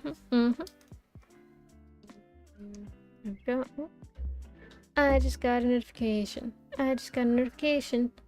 I don't know what it is, cause I swiped it away. Yeah, do. There we go. But yeah, it kind of reminds me of, okay, so here's a little thing that I'm actually, not actually, but hold on, let me fix the tracking. Something that I'm very passionate about. Did anyone ever read The Adventures of Sinbad? But like the manga one, right? By the same creator that made Magi the Labyrinth of Magic. Because they kind of delve into that a little bit, because Sinbad's character arc and story is one of my favorites. Like, that was an amazing thing. They kind of like, it was almost goofy towards the end, but I still like adored every bit of it, and I highly recommend reading it. I had to read like I would look at the untranslated panels, and then I would read fan translations of them. So that's how I ended up reading it. So I had to like actually actively try to read it. But it was so good. I enjoyed it thoroughly. Let's see. The Google Translator thing for talking to people and just a car going to Russian vacation home. Ah, for real, for real. No, do tell. Yeah, so basically, right, is and here's spoilers, right? But you got this character, right? And he grows up poor, um, and he just wants a world where like they aren't forced to really like serve a country. He's not very like nationalistic. He just wants to live in peace, right? That's how the character starts. And so in order to do that, all of the people around him are like, you need power for that. You need your own nation for that, because there's no one really that's going to support you to do that. Everyone has like a bigger interest. So he's like, okay, I'm going to become the biggest threat that there is, so that like, you know, people no longer have to fear, and I will provide like a shelter for those who need it, right? And so that's what he does. Uh, and so he creates this nation and everything, right? And the thing is, he's a side character, right? He's a main character of his own thing, and he becomes like a villain towards the end, but not like an actual villain, more like an antagonist. You know, a very light word there. Um, or I guess an anti-hero technically, because there are parallels between him and the main character where it's like, oh look, we're like basically the same and you'll end up the same way as me, and the main character is like, no, and it's because like there's different choices that they show that they take. Like, oh my god, it is so good. I love it so much. But towards the end, he ends up kind of like, oh my god, it's so crazy. The world turns into like almost this capitalistic, not hellscape, but everything is like very economically driven, and that's how power is decided. So they change it from like actual wars and stuff to like economical wars, which is arguably just as bad, right? And then like the main character has to fight him and stuff. And it's just like so crazy because a part of the fight that they have is literally an economic battle. Like it's actually them just fighting, but like capitalism style. It is so crazy. And like the reason that I thought about it in terms of teleportation is because they had technology like that. And the thing is, the series started with like Silk Road type stuff where, you know, you're traveling in a caravan and stuff like that. So to see it progress to that extent was so crazy. Oh my god, they like outlawed a big like all the magic and stuff. And so essentially like the core of the world, like the core of the world story or whatever, and not in terms of like actual thingy in the story. I'm talking about like just a core mechanic of, oh, I was gonna say the game, but it's not a game, you know? The core mechanic of it. Like that's what they took away, and like the story was still going with it, because at that point it had progressed past the whole like, oh, this is what this is about. Like it had progressed past that, and rather like telling the backstories of why those objects exist and stuff, and like revealing that. And so it was still connected, but not in the way that we would expect, and it was so crazy. But yeah, that, I don't know, I really like that character arc because it, I don't know, it was just so fascinating to me, you know, to see like a character that like the whole time he believed that he was in the right and was doing things the only way that he knew that he could, you know? It was like kind of a result of his his, what's it called? Surroundings? Or it's that kind of nature versus nurture thing, you know? It was because what he grew up around that like that's why he ended up taking that path, and it was just so crazy. But yeah.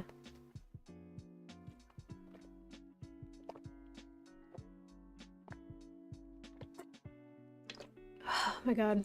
I had to get some water in me.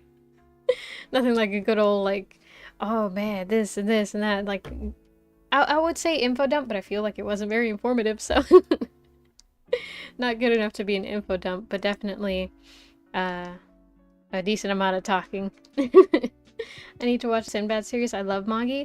Ah, yeah, I highly recommend it. I wish they had actually like finished animating it, because oh my god, like the animation is what got me into it, and then from there I just like finished reading the manga, and it was so worth it. I loved that so much. It's crazy. Towards the end, they kind of have this like know you battle. And you understand what I mean, like once you read the very end. But it's like crazy because like the entire time I was not exactly rooting for Sinbad, but more so like I could see where he was coming from, you know? I didn't agree with everything that he did, but like I could see where he was coming from, and it's just like damn, like I really admired the character towards the beginning of the character arc, and then like towards the end it had even made me like not really like him, like because there were moments in the story, and I won't say what because it's so good and I highly recommend that you read it, but there were moments where I'm like, you just did that, and you know them, and like there's no recovering from that, like that is a very bad thing to do, and you just did that, and you know they're just characters, but it meant a lot to me, you know. Oh my god. You're having trouble deciding for real, you're good. You know what I do sometimes? Cause like I have an actual magic 8 ball, right? Whenever I have trouble deciding, it's like I just keep like cause sometimes it'll give me like, oh, like concentrate harder and then ask again later, right? So I just like keep doing it till it gives me a straight answer and not the, oh, probably that's right, you know, something like that. Now the definite like yes or no, and it's like, okay, that's my answer. And then from there, if I don't like the answer, then I'll change it. Because at the end of the day, decisions are up to me, not a magic 8 ball. There we go. He had a goal, but had to circumvent the world order. Yeah, yeah, it was crazy. Cause like his goal started off as so like genuine, and then it just like kind of snowballed into something that even he would have been like his younger self would have been like, that's bad. That's bad. I broke mine because I wanted to know what and how it worked at a young age. I felt that. I've like always wanted to break one open, but I never did, and I'm glad I didn't because there is a video that like shows what's inside of it, and it's just a D20. It's a D20 with liquid. I still wonder what the liquid tastes like. I would like it to taste like blue raspberry, like a Kool-Aid jammer, right? But I'm pretty sure it just tastes like probably like Windex or something related to that, like very, very alcohol-y, and not in a fun way. If I had to assume what it would taste like, I assume Windex. Kind of like how what's it called? Whiteboard erasers? Not whiteboard erasers. Whiteboard cleaning spray. Like that, how it tastes. Not that I've tasted it. It's just I've smelled it enough, and not that I smell it intentionally. It's just I was around a lot of classrooms and would like clean the board whenever I got the chance because I enjoyed cleaning the boards, and so like I smelled it a lot. That's why. It doesn't. It tastes weird. What does it taste like? Oh my gosh. Listen, listen. I'm not saying put random things in your mouth, but I am saying that it's fun to imagine what it would be like, you know? Oh man. That can definitely be misconstrued. Do be safe with what you put in your mouth because there's a lot of things that are not safe to be put in your mouth. It tastes weird. Disappointment. Oh my gosh. Oh my gosh. But yeah, yeah. It tastes like disappointment. Oh my gosh. There we go. You know, okay, the worst thing, right? Because I was thinking, like, what's the worst thing that I've ever put in my mouth? But here's an even funnier spin on that. The worst thing that I've, like, had in my mouth before and ate and liked the taste of was, sandwiches, but you had them at the beach and you left them out on a table for a little too long, so it got, like, a little bit of sand in it. Not, like, a noticeable amount, because otherwise you wouldn't have eaten it, right? But it does have sand in it, and when you're eating it, you can feel the crunch of sand in your mouth. Yeah, I kind of like that. I don't know, it like adds a good flavor to it, and so I just think it's neat. I just think it's neat. Oh my god. Regret, that's what it tastes like. Honestly, regret does have a flavor. It does, it does. And it's funny because how to say it? It tastes like I'm gonna say adrenaline, but adrenaline I'm sure tastes different. Like pure adrenaline by itself. But as in, it's more of a feeling. It's more of a vibe, right? That like, you taste it and then you're like, oh god, this is horrible. And the moment that you think that, for a second you don't taste it, right? So it almost tastes like nothing. It clears your palate. But it's kind of like like you have an Etch-a-Sketch and people are just like drawing vigorously on it, and then you just keep shaking it, so like you're constantly shaking it so that you forget what it tastes like, but then you just keep retasting it for the first time because it's still in your mouth. That's what regret tastes like. Mm-hmm. Like if you ever accidentally pulled your cap from a pen Sharpie, take that but add water to the mixture with a little food dye. Ugh, like watery Sharpie. Ugh. I know exactly what you mean with opening the Sharpie with your mouth. It's like, it's so fragrant, so you end up tasting it inadvertently. Yeah, I know what you mean by that. An inward hype spiral? Yeah, pretty much. It's like, instead of getting progressively more like, oh my god, this is amazing, it's just progressively worse. Because every time you taste it. And what's worse is if you have like a wild imagination while you're eating it. Because if it's a texture thing, which usually for me it is, whenever it's a texture thing, it's like, I keep imagining what it tastes like and then imagining that, or not what it tastes like, but rather what it feels like, and then imagining that thing in my mouth like makes me gag even more. And it's just like, ugh. It's not a fun time. It's really not. There we go. And one there, one there, one there. One there, and one there. So close. So close to making it look good. Oh, I messed up. There we go. Okay. If I make a point that looks good facing up, it should look good facing to the side. But it has to actually look good, not just not just me convincing myself that it looks good. There we go. I was thinking of an inward spiral, and like, well, now I'm thinking of a different thing. But before that, I was thinking of a metal slinky. And I feel like it would not be a fun thing to have in your mouth because I feel like it would pinch your mouth too much. So I do not recommend putting a metal slinky inside of your mouth. Plastic slinky, go for it. But metal slinky, definitely a no-go. Because every time you taste, I get this feeling, and every time I blam, I swear I can cry. Oh man, for real, for real. Ew, yeah. Yeah, no. You know, my least favorite flavor, and you know, it's not supposed to be a flavor, but my least favorite flavor is... What was I gonna say?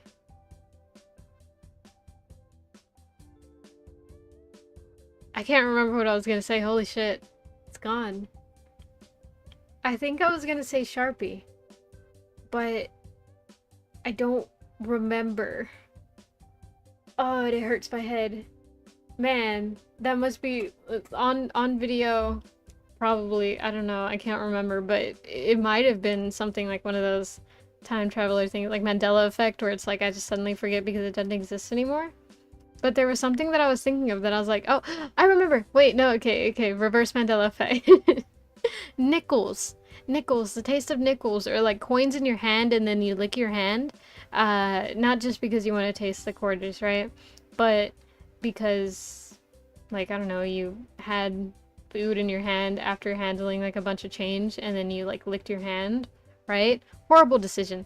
Tastes awful. Tastes very metallic. Do not recommend it. 0 out of 10. You died and respawned here and here's now your last save file.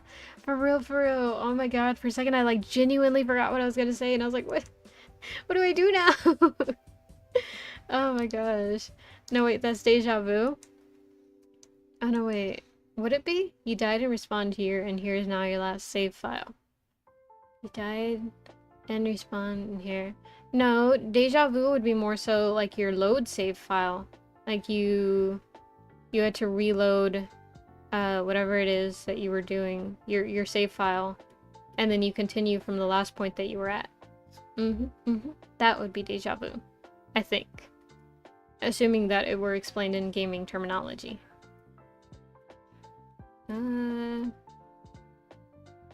There may not be a way to win this. I'll do that and say, yeah, that's good. Okay, good. It's on a separate layer. There's a brief moment where it's like, what if I didn't click on the right layer? Let's see. I suck on pennies sometimes. It tastes like blood, not to be weird, but yeah. I kind of understand what you mean. Like, cause, I I don't remember if I've ever said this on stream, but whenever I was younger, I used to have, what's it called? Bloody noses frequently, right? I'm not gonna say why, but back then I didn't understand biology too much, so in my brain, right? Because I knew that losing too much blood was bad, right? Because of movies and stuff. So I was like, I don't want to lose too much blood and then get sick because of it. So in my head, as long as it enters the body, it's good. So I would drink the blood, and you know, in my head it goes back into the body and flows regularly, and then I don't lose blood. And so, you know, that was my solution. You know, now I know that that's not how it works, and that does not, you know, just go straight back into the bloodstream from whence it came. It's probably not healthy. So yeah. But I know what you mean. It does kind of taste like it, but I don't know. I'd say that tasted saltier and better. But like coins, just coins by themselves, they taste like too, how to say it, like not good, like vaguely sanitizery. Let's see. That's why people think it looks familiar. Ah, iron flavor? Not really. Nah, slightly different. Oh no. Listen. Young Paprika was in fact not made for biology, you know? So, she was not that smart. She was cute, but damn, she was not that smart. Oh man, I'm eating tostadas? That sounds good. I ate tostadas not too long ago, because my dad made some refried beans. So, tostadas with just some refried beans, it's like chips and salsa, but better, because it tastes amazing. Listen. Listen, I definitely have my moments. And it's just, the key thing about moments is they're not long. Oh my god, cute but not cleared for science. Keep her away from the test tubes? Exactly. So here's a funny story, actually. My chemistry teacher did not touch me. Jesus Christ, did not trust me! Oh man. My chemistry teacher did not trust me with lab equipment because I was very reckless with stuff. And so at one point we were doing this thing with like the test tubes and stuff, and it required us to heat it up, right? So we were using this like big beaker, and we have it over the, what's it called, the Bunsen burner. And listen, I swear that's just not like, that's not a Freudian slip. I just literally because it leads into the story, right? So we had a beaker on the Bunsen burner, and then the teacher was like, make sure to take it off like right before it hits this temperature so that the glass doesn't explode, right? So I had to be very careful. So right as, you know, it was time to pick it up, my fellow classmates were too scared to grab it. And so I knew that I didn't want shattered glass all over me, because, you know, that does not seem like a fun time. So I used to wear sweaters all the time, right? And I guess I still do now in the model. But I used to always have like a sweater or a jacket on. So what I did was I pulled it like over my hands. And then I just kind of used that to grab the beaker, right? And so it was like a beaker of like hot liquid. And it was just like me grabbing it like that. And my teacher yelled at me because she was like, you're gonna burn yourself, right? Until like afterwards I'll take it out of the class, and I got a whole lecture like, oh, you signed the thing, the agreement, you're supposed to be safe, blah blah blah, you need to use mitts. But I was like, it's fine, it wasn't even that hot. And it wasn't. Tortillas that I've gotten off of the stove were hotter than that, but I still got yelled at. So yeah. Oh man, I remember when kids or teens would drink hand sanitizer just to get drunk. What? Was that a thing that we did? You know what we did do, though, is we made little... Okay, I'm gonna say little bombs out of sanitizers, right? But they weren't bombs. They didn't explode. They were literally just, like, a tissue. And then, like, they would... Okay, so... they would have a tissue, right? And then in the center there'd be a glob of hand sanitizer, and then they would like wrap it up like that to where like the it was folded in itself. And then they would leave it in places for like people to sit, or they would throw it at people and then it would explode in their hand because of how like what's it called, not sensitive but fragile it was. And so yeah, that's what we would do with hand sanitizer. And then hand sanitizer briefly got banned from the classroom because of how often that was happening. And the teachers hated all the school supplies being misused, which, you know, honestly fair because, you know, it costs a lot now. So, oh, my glove. Exactly. Back in my day, we were getting detention because we were having full-on Beyblade wars in the hallway. Oh my gosh, I felt that. I felt that. Yeah, yeah. The good old days when it was just well, actually I can't remember any school where like we were able to bring in any trading card games, because I don't even know why, because I know the regular, what's it called? What are they called? Like poker, not poker sets. The playing cards with like the A's and the one, two, threes and the jacks and the kings. I don't know what those are. They just, well, they can't just be called playing cards because there's like Pokemon playing cards, like that exists. I don't know, but whatever they're called, right? Those are banned from the school because like, oh, gambling is bad, right? But they somehow lumped Pokemon in with it. Yeah, those are playing cards. Ah, okay. That's weird though. Then how do you know like what type of playing cards? Well, I suppose like that's the whole point about them. They're very versatile and you can play many games with them. But I don't know, I feel like it's very easily confusion.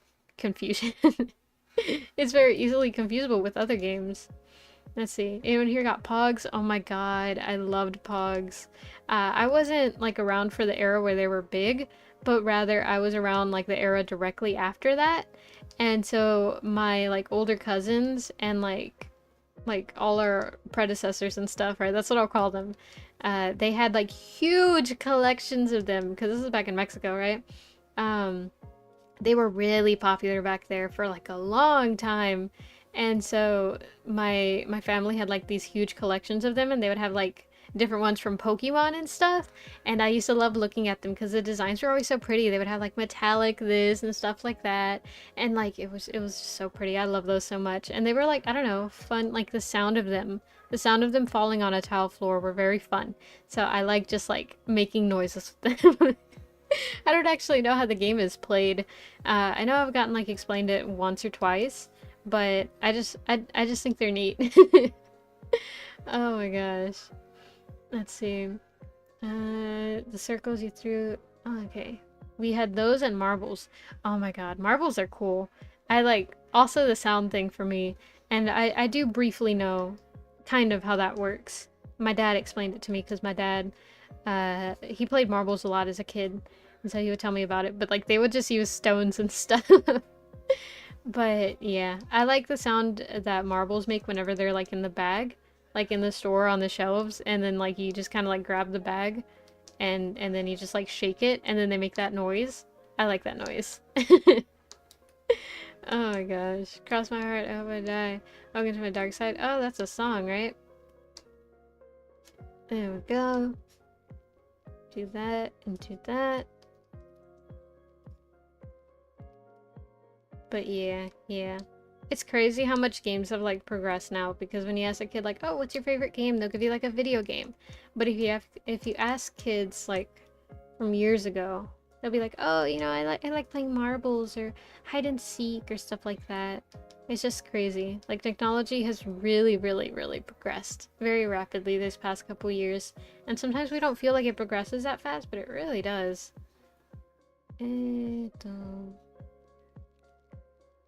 Okay.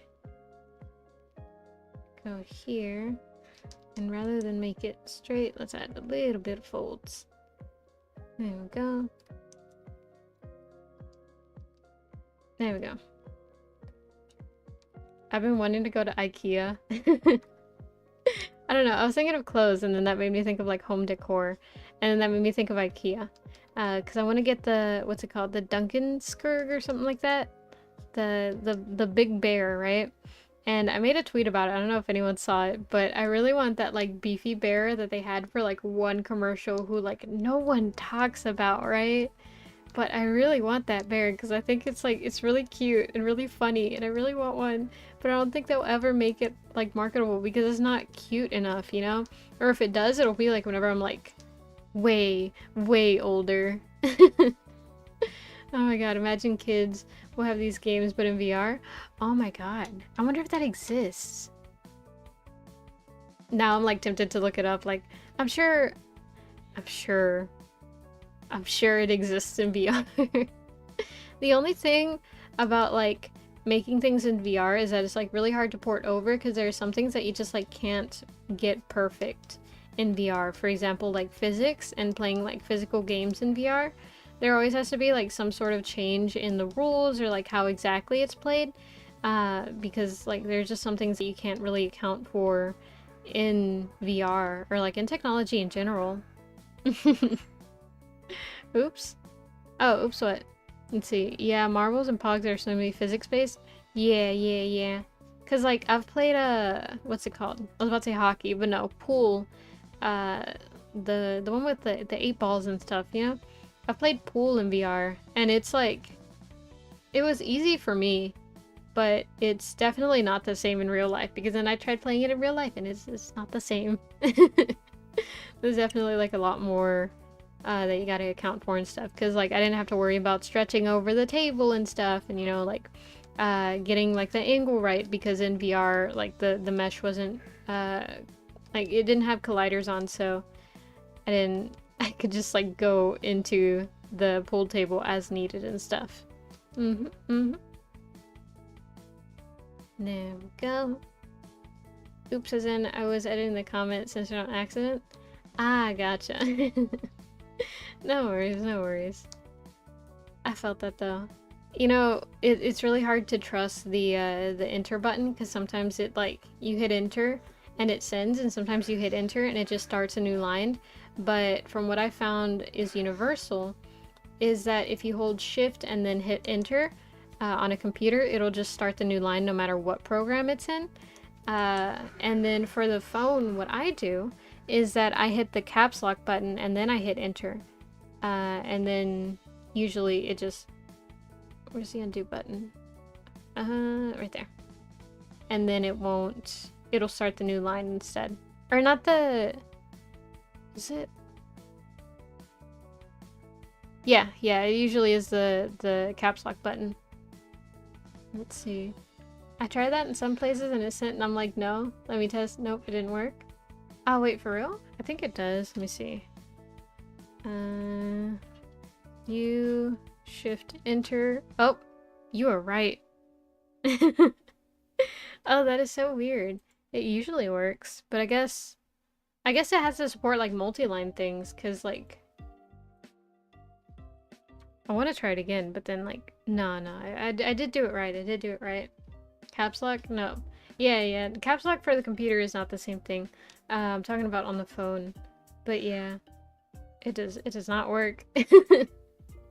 Oh man, but it works in Discord, you know, at least there's that. Oh, I can't edit.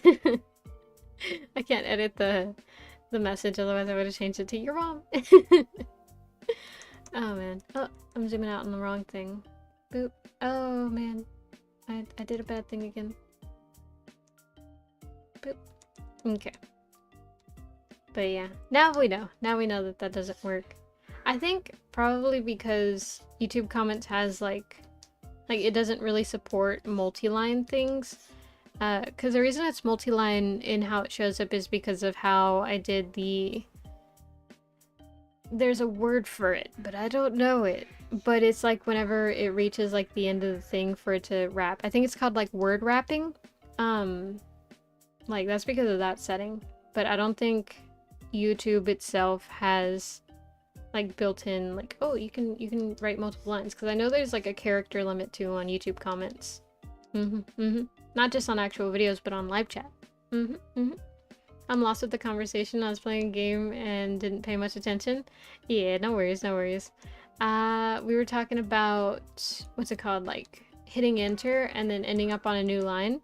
If you hit shift enter, like after text or whatever, usually it starts a new line, but that does not work in the YouTube comments and stuff. Okay. Okay, so it needs a strap and then the buckles. There we go. So the strap goes here. There we go. And then the buckle. Live chat supports up to 200 words, so works not to spam chat. Makes sense. Ah, that does make sense. I use shift for that, but it seems not to work on YouTube, for me at least. Yeah. I know it works like... Hold on, let me... let me test that right now.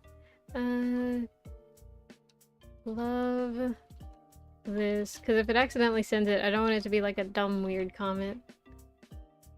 Shift enter. Okay, it does work on like regular video comments.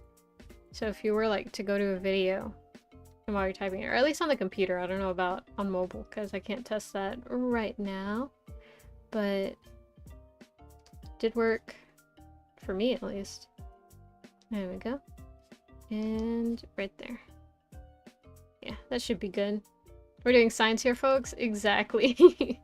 It's all for science. We must know so that we can have the standard notated and then know.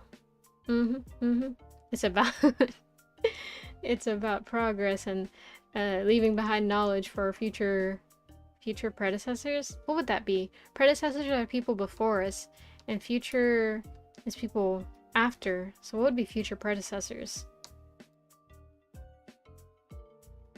That would be like if in the future we discovered that we were related to other people, and then that's where we came from. Like that's I think that would count as future predecessor.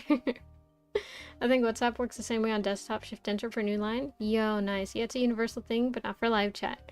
Yep. I've learned that the hard way. Oh well, nothing bad with knowledge. At least now I know. So if I'm ever in my Oshi's chat and I want to send something on a different line, my best chance is to use spacebar. Maybe tab. Does tab work on here? Let's see. H-E, and then tab. No, tab does not work on there. Good to know. Good to know. Or maybe it works for live chat. We didn't know yet. Yeah, true. It might be something else. There might just be crevices undiscovered and such. Oh man, I think tab just changes the selection. Yeah. I think only on like Word documents does it actually like create a space. I know sometimes it does actually put like an indent in what you're typing, but not all the time. So do be careful. There we go. And then right there.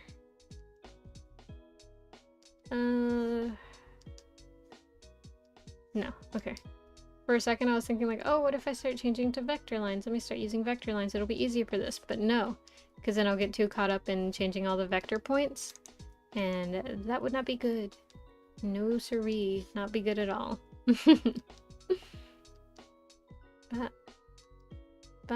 Nope. I need to change my pen tip nib too. I feel like it's starting to scratch the screen more, but I lost all my nibs. Because it was in the holder of this pen, right? Because this pen is supposed to have a holder, but I lost that, so. Kind of lost all that. Oh man, in Word, insert a paragraph character for the spacing. Wow, it's been years. No nibs? Yeah. No more nibs. I lost all my nibs. I was foolish. And just... I was irresponsible. I'm sorry. Yeah, very sad. I really like that pin holder too. I'm sure it's around here somewhere, but I don't know where to even begin looking. And anytime that I'm like, oh, I'm pretty sure it's here, it's like not, so. It should have been on my desk, but it's not. And I can tell that for certain because I'm at my desk and it's not here. Oh well. I'm sure it'll come up at some point. Hopefully. Maybe. If not, it's with my sibling, and I'll just have to ask them. If not, then it's with my friend who I lent a thing. In which case, it will be a longer time to get that back. But I really hope I get it back. Oh, Nibs, I was like, how does one lose something that's attachable? Oh, yeah, no, I would not be drawing with this pen if I had no nib. No, that would actually be horrible. But no, the extra ones are the ones that I lost. Oops. Grab that. Eraser. Hopefully this line isn't too, like, janky. Because I know that happens to me a lot whenever I'm erasing like this. I zoom out and, like, the width is not consistent at all, and it always bothers me. There we go. So here's a little funny story for you. So yesterday, right, I was like super hungry and I kind of finished my work early. And so Dad was like, hey, do you want to come out to eat lunches with us, right? Or not lunches, what are they called? Tortas, right? Which are, I want to argue, vaguely the same thing, but they're different in terms of like what is usually found, like the ingredients usually used within each dish. And if you don't know what they are, they're just like essentially Mexican sandwiches.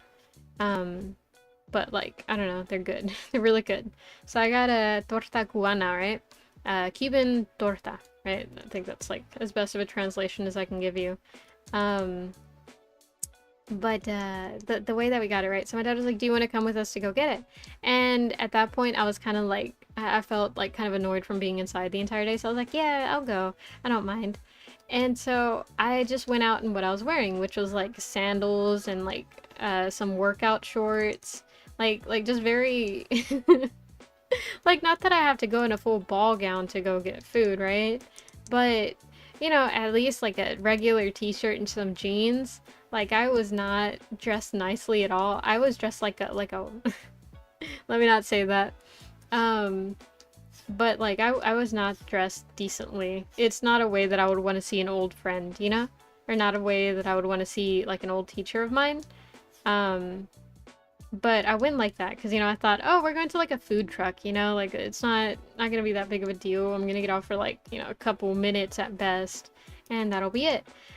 Turns out we went to a restaurant that served those, and so like it was funny because we were leaving, and when the drive hit like more than 10 minutes, I was like, where are we going? Where are we going? I did not dress up to like go out to go to a restaurant. And like on the one hand, my dad was dressed like somewhat similar. So like I was pretty confident we weren't actually gonna go out to like a fine dining restaurant, right? But I knew that like we probably weren't going to a taco truck, so it was kind of scaring me. Oh my gosh.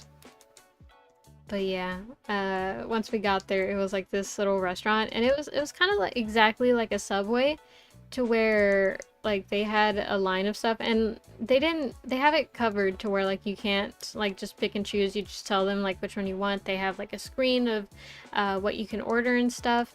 And so then like they all ordered the food or whatever, and then we just waited and got our food and left. But it was still like kind of embarrassing because I was like, oh, I didn't want to come inside. Oh no, surprise location? Exactly. Oh man, it was embarrassing. There we go.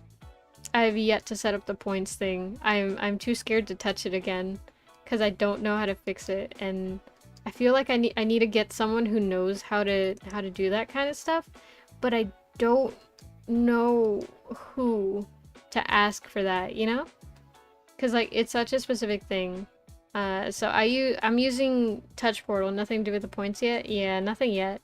I'm using Touch Portal, and then I run it through Streamlabs, and then from there I connected it to OBS, and then from there I'm supposed to set up like events flow within Touch Portal and then make them work in OBS, but I don't know how to. So nothing yet, but hopefully sometime soon.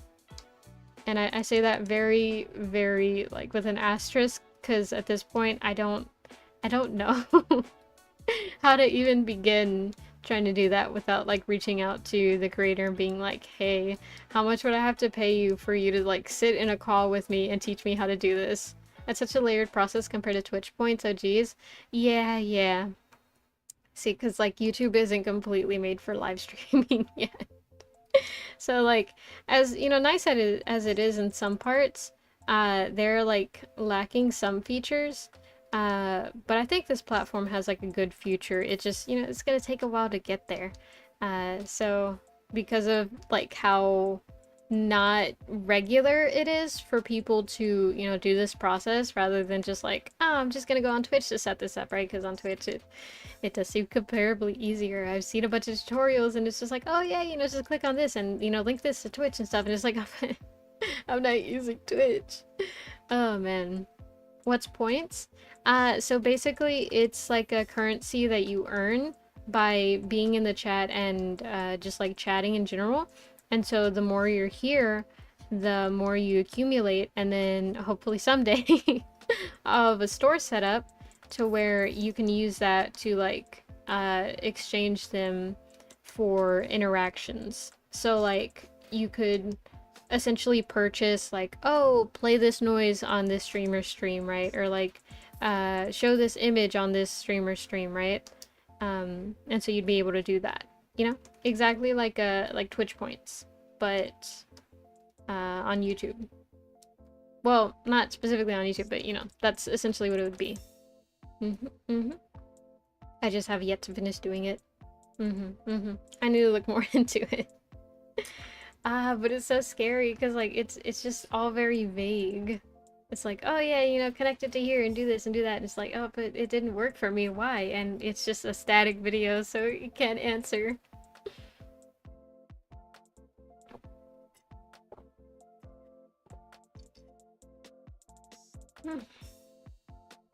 Welcome in, Gas of Grass. We were just talking about points too. Oh man. Gas has a lot of points because they're like always in here. I like the points in Twitch. I have a lot, but it's the same here. Different amount for people streaming. I see that. Yeah. I think it like, or at least for the ones that I set up, because of the way YouTube works, it doesn't work the same way as Twitch is, to where like just as long as you're in the stream and you're like actively watching it, then it'll give you thing. No, like you have to actively be like chatting and stuff for it to count, because YouTube doesn't really have an accurate thing to show that someone is in a stream, and like they're sitting there the entire time, you know? So it doesn't like accumulate points like that, unfortunately. Because yeah, if I could make it. Stream has been very educational. Yeah, that's good. We're all learning, we're all leaving learning something new. That's always a good thing. More knowledge, good knowledge. Transfer point. Oh, I don't know if that would work. I'd have to like actually look in the settings. Let's see. Thought I'd just drop in, about to take a shower, then edit. Oh, nice. Good luck on the editing. There we go. You know, yesterday's thing was like surprisingly easy to edit. I had a lot of fun doing it. The speed at which the drawing was, because yesterday's, in case you don't know, yesterday's short was just like a video of me drawing a piece that I did for like the Inktober thingy that I'm doing. So I did that, and then I just like sped it up, and then I recited a list of things that I would miss if I was a vampire, which I realized after editing, a lot of them are very sun related. So I just like the sun. I just like feeling warm. Oh man. YouTube is strange the way things work. For real. A few days ago I had to work, but I kept listening while you played. Oh well. Ah, gotcha. Yeah, sorry about that. Yeah, if there was a way for me to enable just like as long as you've been in the stream, you earn points, that'd be nice, because I'd like to make it. I mean, once I get that working, then I'll I'll work out more kinks, but for now I think the goal is just to like get it to actually work. There we go. Because yeah, the way that they set it up was like very fast, and so I really need a, I don't know. I'm sure that They seem like nice enough people. I'm sure that if I emailed them and like, hey, I don't know how to set this up. Please help me. I really want to set this up. I have it like halfway set up. I'm sure that they'd be willing to help me or something.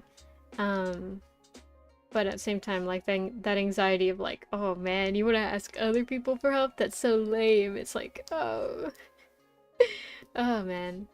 But nah, I know that's purely in my head, and it's fine if I ask. Worst case scenario, they just ignore me. In which case, you know, that'll be fine, right? Oh man. Let's go ahead and go this way.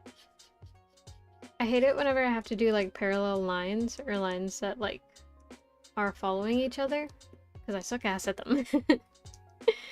Oh man, they're always like not good. I just thought of something that I could do. I'm so smart. Not the smartest, but I'm pretty smart. There we go. And then let me erase this. And then let me go here and grab this. There we go. Select that. Scroll down, keep original image. Okay. And then boom. Oh my god, how have I never done this before? That would have made my life so much easier. Oh man. Let's see. I think there's a saying that goes, better to look dumb than looking dumb for not asking. True, true. It's funny because like going to college, I noticed that there's two professors, right? Like there's only these two professors, right? It's that meme of like, inside you there are two wolves, right? Well, inside colleges there's these two professors. One is like, there are no stupid questions, ask me anything and everything, right? And the other one is, there are stupid questions. Occasionally there is, very rarely, a third one that will add on to the statement saying, there are no stupid questions, just stupid people. And they stand by that very, very firmly. Oh man. Yeah, I think that's like an integration too with Streamlabs. I know I turned like some of them off because I was like, oh well no, I don't think I really need that. But I think those are mainly like the song ones that were like, oh, next song and stuff like that. Because I don't know if I'll ever end up doing that. I don't think I will, because like that works specifically more with Twitch. To where you can like put it in a separate track and then not have the VOD save that. I can't find a way to do that on YouTube. Other than like recording the entire thing, and like I don't want to have to do that because then I would have to like upload that separately, and it's just like, ugh. I might as well just not play music because it feels like way too much work for the result just to be like the stream without copyrighted audio. Or I just had to download a brush that has auto lines, that or do the edges lines that Clip Studio has. Yeah. It's like, it's rough. I was gonna say, oh yeah, it's rough in Clip Studio, but I don't know how to do it in Procreate either, so it is what it is. I think a big thing about art is just learning how to hack your way through a bunch of stuff. Like learning how to effectively use transform and flip horizontally and keep original object or stuff like that. Learning how to use what you have to your advantage. Because I mean, yeah, technically that's all this is. These look more like flowers than stars. I'm gonna have to like go back and see. The smart thing here to do would be to make a brush for stars, right? And then go and put stars. But I I never said I was the smartest. I just said that I have my moments. But let me see if I do have, because I know I have a lot of like glitter brushes, but I don't know if I have specifically a star brush, like an actual star brush. Maybe an effect. Let me put this down. I have gold. Okay, feathers. Being clothing. Nope. Maybe ruled. Ah, I do have a star one. Oh man, if I'd known. Oh well, now I know. And now I could do this thingy. There we go. Show Herobrine pictures of my power. Let's see. Right here. Nope. The only thing is this isn't a stamp, it's a... whatchamacallit. You know what I could do? Yeah, okay, that shape is good. So what I do is I grab this, right? And then I go down here. Let me push this back up. And then let me turn that off, fix this to how I want it, right? And then I grab it again, keep original image, and then click and drag. There we go. And then do the same thing for the rest of them. Big brain time. Big brain time with Paprika. Holy crap. It's not pronunciation time, it's big brain time. Oh my gosh. Do that, go this way, click and drag. I should probably like follow the hem better. And it'll be fine. Go, click and drag. There we go. Okay, now let me fix the positioning of some of these. It should go further down, as should this one. There we go.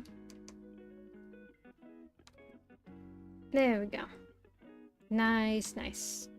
Not the best, but you know, nice. And there's that. And you know those videos that are like brush videos and it's like, oh my god, I've been using this brush for so long and now I'm only just now noticing that it does this or that it does that. I wonder if those are real, now that I'm thinking about it. Because I know there was one where it's like, oh my god, I used to like love using this brush for like painting and stuff like that, and then I only just realized that it's actually like an image of the Among Us, you know? The little like crewmate, and it's just like stretched out across the entire brush thing, right? I wonder if those are real.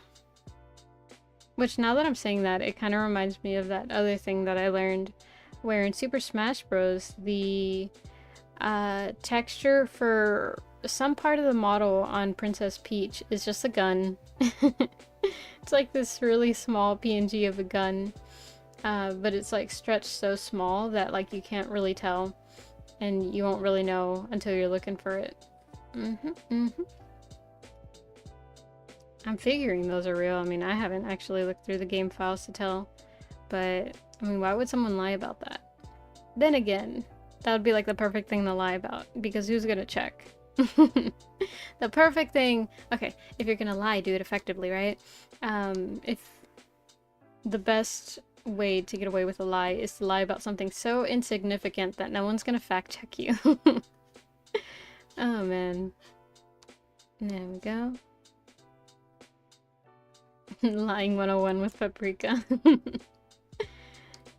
I don't really know about that. I think the sleeves are supposed to be puffier. Let's see. Oh yeah, definitely puffier. But, and then, but, like that should be good. There we go.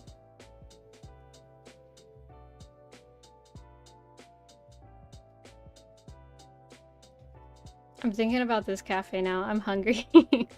Welcome everyone, we've gotten to the point in the stream where Paprika is hungry, now she's thinking about food. Oh man, I went insane when they came up with Anime Eyes being just an Among Us guy. Oh my god, that was so funny. I've always wanted to try that, but never really applied it. A beautiful drawing? Oh, thank you, I appreciate it. I'm trying my best. But yeah, I've always wanted to try that one, but I feel like it's a very like specific style, because it's like, oh, it's the, oh wait, the thing, and then this, and then like that, and then like that, and then the backpack, and then like that, and then like that, and boom, look at that, it's the Among Us eye, which like I do kind of get it, because it's like that, and that's supposed to be the highlight, and then the iris is right here, right? Like, I do kind of get it. It's like a very bad anime eye. But some of the ways that like the artists were implementing it were actually so pretty, so it was actually crazy. There we go. Oh my gosh. It works. Yeah, it does. That's like the weirdest thing about it. Cause I saw that trick on like a bunch of actual artists that I follow and stuff. And they were using it and they were like, oh, it works. And it was just crazy because like it genuinely did work. I mean, they were already good artists, but like it looked seamless in their style. So it was crazy. I may need to reevaluate how to do that. I don't like the way I drew these sleeves anymore. Oh, wait. Okay, there we go. Let's see.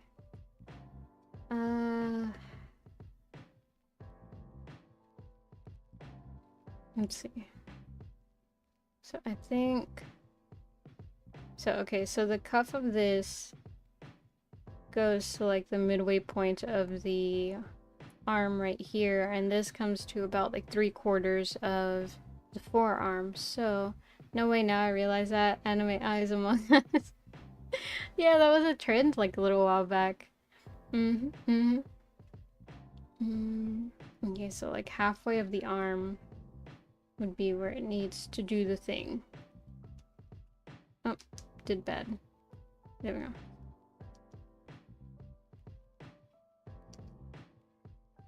Like that.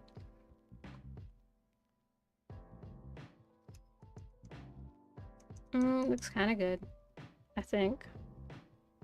One thing that happens a lot with my art, and I think it's very common for an artist to do, is that you draw something and you're like, yeah, that looks good, and then the next day you're like, oh, it looks horrible. Now the trend is anime is cat faces. Oh yeah, I remember seeing that. It's like, oh look, here's a picture of a kitty, and then the real question is, can I draw a cat? Holy shit. Because it's like, oh look, gato, right? Gato, the kitty. And then it's like in a specific thing, and then if you change the face enough, then like, oh my god, it's actually an anime person. Whoa. Oh my god. Oh my gosh. It looks like a little alien. That is so funny.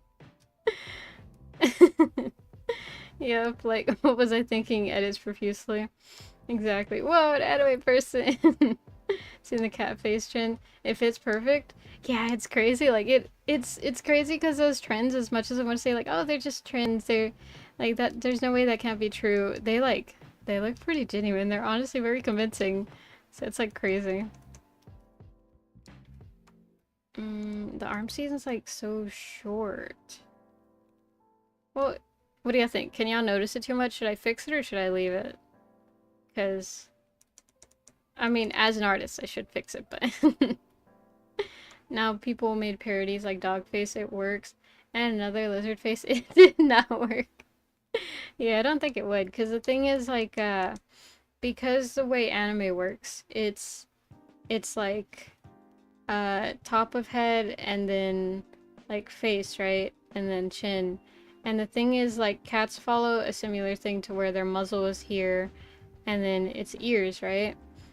The same thing with dogs, it's like vaguely similar, but with lizards, it's like a totally different head shape. It's like more triangle, you know? Because like they're like meh, you know?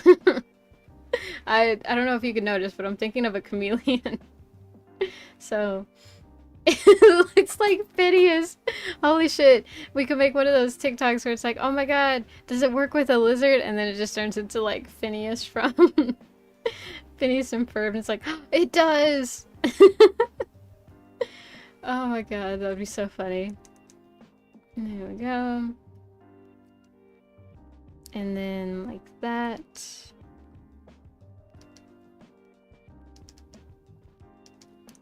There we go.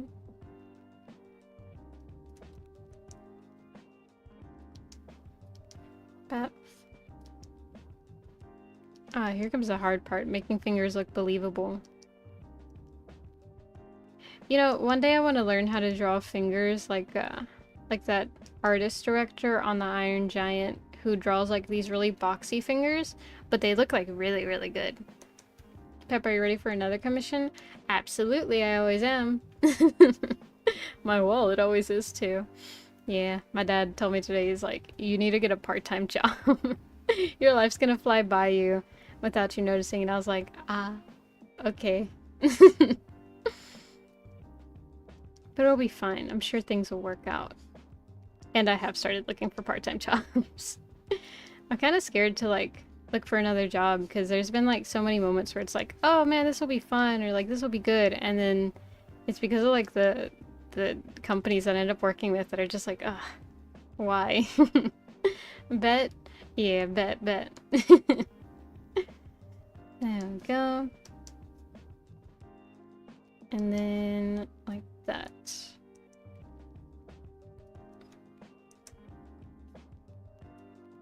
I've been like thinking, and I think it wouldn't be bad to get a job at like a library, because it seems pretty easy. You just like sort books, and then people ask like, hey, how do you do this? How do you use a computer? How do I get my library card? How do I get onto the public computer? I just locked myself out of the computer. Can you help me? You know, something like that.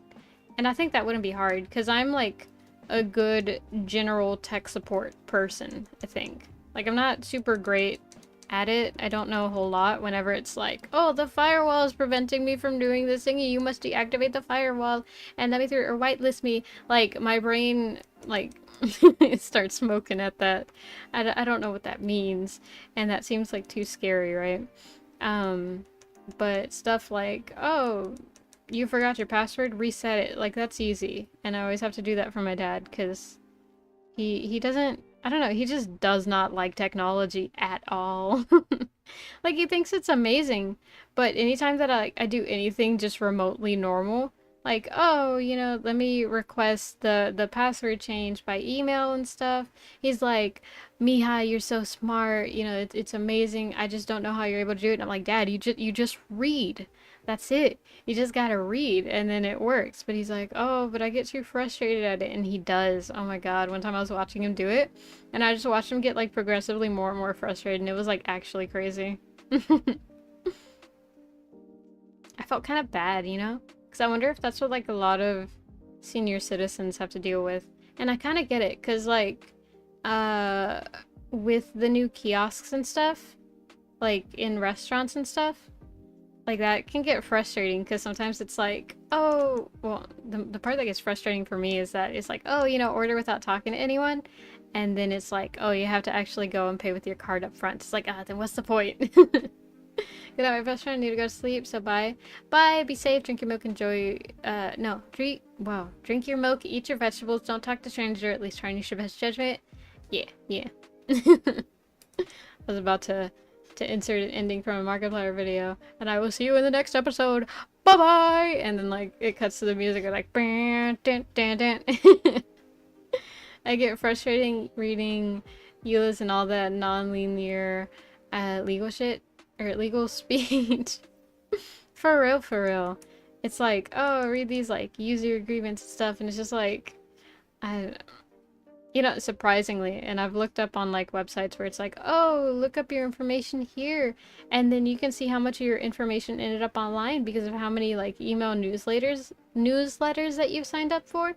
I don't have anything. I've never found my stuff online. You know, there was actually this one job that I had, right? And the lady, the boss, right? The manager of the place, she was like, oh yeah, I can look up like all your information online and stuff to like our other coworkers, right? And they were like, no way. And she was showing them, she was like, yeah, you can literally do it for free on people.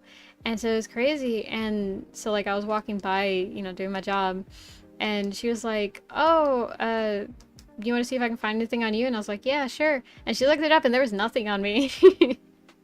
There was like, all I know is that there's a woman who's like twice my age that exists vaguely in the same area that I live in.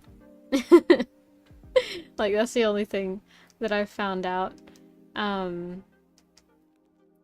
yeah, I don't have my info just floating around there, so that has put me a little bit at ease. But it's almost surprising, because like I would imagine I would imagine that it would have somehow gotten out, but it hasn't, so that's good. There we go. Like this. And then add the little poofs.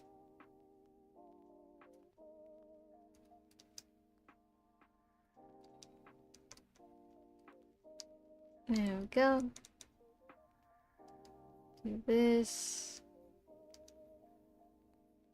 It's funny because like the sound that the pen makes against the pen tablet sounds like an actual marker, but a very smooth marker. But not like a Sharpie, because Sharpies like, they drag. They drag and I don't like it because they kind of skip. They're like, you know? And it's not... It doesn't exactly sound like that, but it sounds like similar to that, to where like they skip on the page and it's not a good sound. Especially whenever they're drying out. Oh, it's so frustrating. Yeah.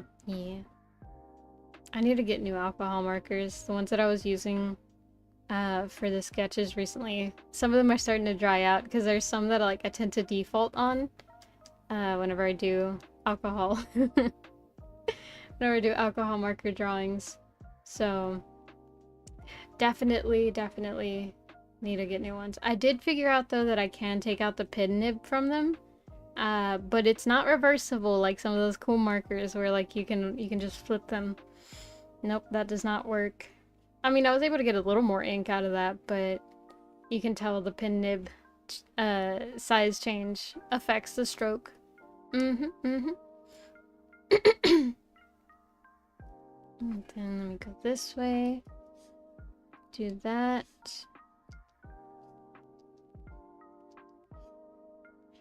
There we go. Do that.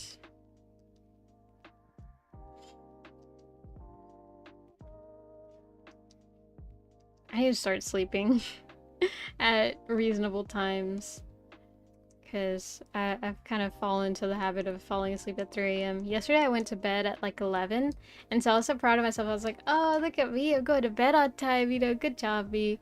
And then I stayed up till 3 a.m. on my phone. And the thing is, like, I tried to fall asleep. I spent like an hour in bed just like watching the clock tick, and I could not for the life of me fall asleep, so I ended up being on my phone because I figured that would put me to sleep faster. And now I'm starting to question as to whether or not it was putting me to sleep faster, or if it just makes a time feel like it passes faster in order for me to get sleepy. Which, like, both are not good. Both are not good. Can't stop thinking about the Maurice raving now. It's a funny video. It's like, oh my god, the amount of times that like anyone references like Beauty and the Beast or Gaston, or someone say like Maurice, yeah. I always think about it. It's really funny. They do recommend no screens at night because you get used to the light. Oh, I thought it was just because like the light keeps you up. But damn, if you get used to the light, that's not good. Oh man, I probably screwed myself over. The first thing that I do when I wake up is I check my phone. Make sure like I set nothing on fire, basically. But yeah, no, that's not good. Definitely need to start restructuring what I do then. Hopefully it's not too late for me. I can hopefully still be saved, ideally. There we go. Yeah, because I've been thinking like either that or I start taking melatonin again. I remember I had, I was, okay, technically, yeah, a coworker, but I didn't know them too much. They just, like, worked for the same company as me. Not even in the same department, but I was listening to them talk to another one of my coworkers, and they were like, oh yeah, you know, there was one time that I, like, got addicted to NyQuil because I couldn't sleep on time, and so that would knock me out, and so I just kept, like, taking it. And it was crazy to hear about, because, like, damn, people just, like, admit that? Like, damn. That did not seem like the type of culture that this place was, but it's crazy. Let's see. Neuroplasticity. The roads you carve over time become easier to do. A small thing becomes a habit and then a routine. See, I have trouble doing, like, routines and habits.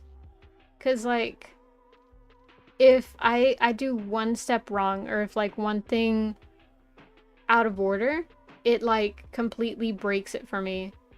And then I have to like actively think like, okay, well, yeah, we already did this, but now let's do this, let's do that. And so like the morning routine for me right now is I wake up, I go to the restroom, I brush my teeth, you know, get ready for the day. And then from there I'll feed the cats, and then I eat, and then I get on the computer, and you know, usually like I start editing, or I you know, set up things that I need to set up, make thumbnails, stuff like that, you know. But like, let's say I got up because my dad wanted me to help him like do something, right, in the garage, like, oh, help me, you know, fold these covers or something. And so I go and I do that, and so I will walk like on the way and feed the cats, since, you know, I'm already up. But because like I didn't go to the restroom immediately, it feels like I have to very actively think like, oh, I need to, you know, go and do the morning routine so that like I'm awake and ready for the day, you know. So like it doesn't work, because as soon as it's slightly different, it breaks for me and it's no longer a routine. Yeah, especially when things change, like whenever my siblings stay, it usually throws off my entire routine, because, you know, it's like, oh, well, they're still in bed, so like let me wait for them to wake up and stuff like that.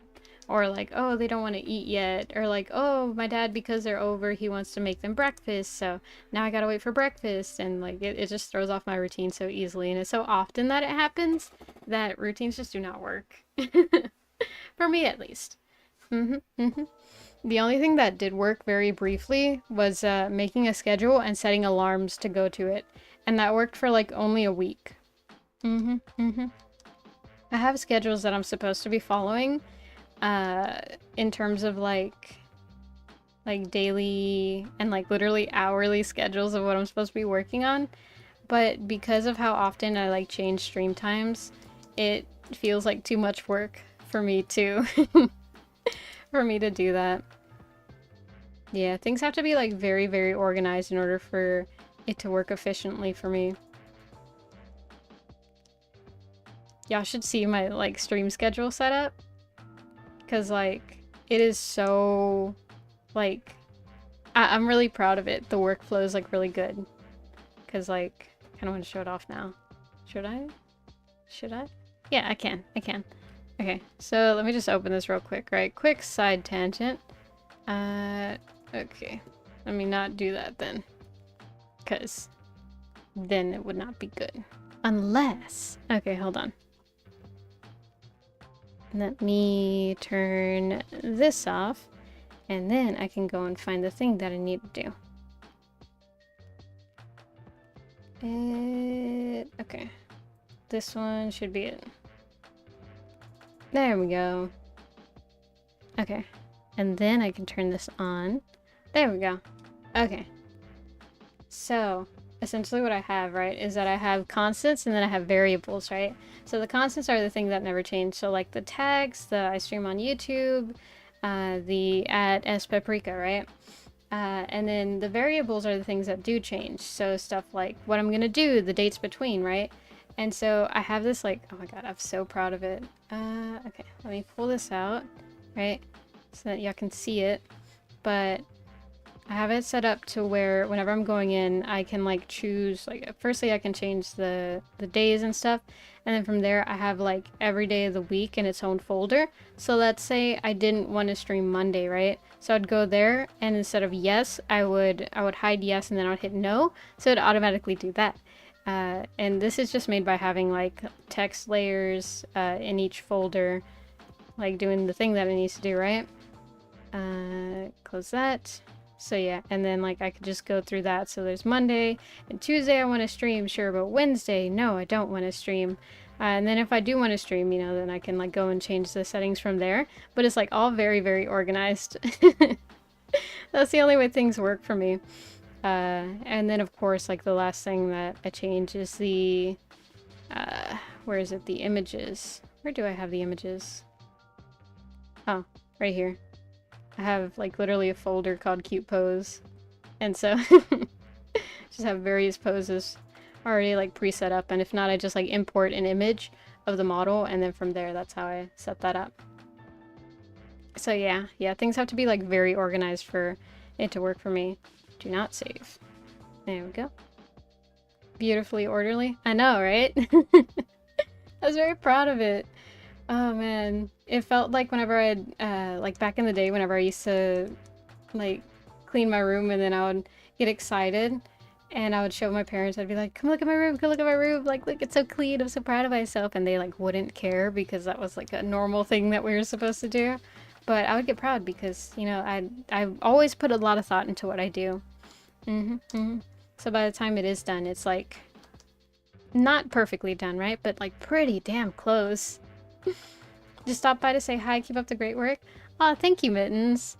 I was gonna say you keep up the great work too. So if that does apply, then yes, keep up the great work. And if not, I don't know.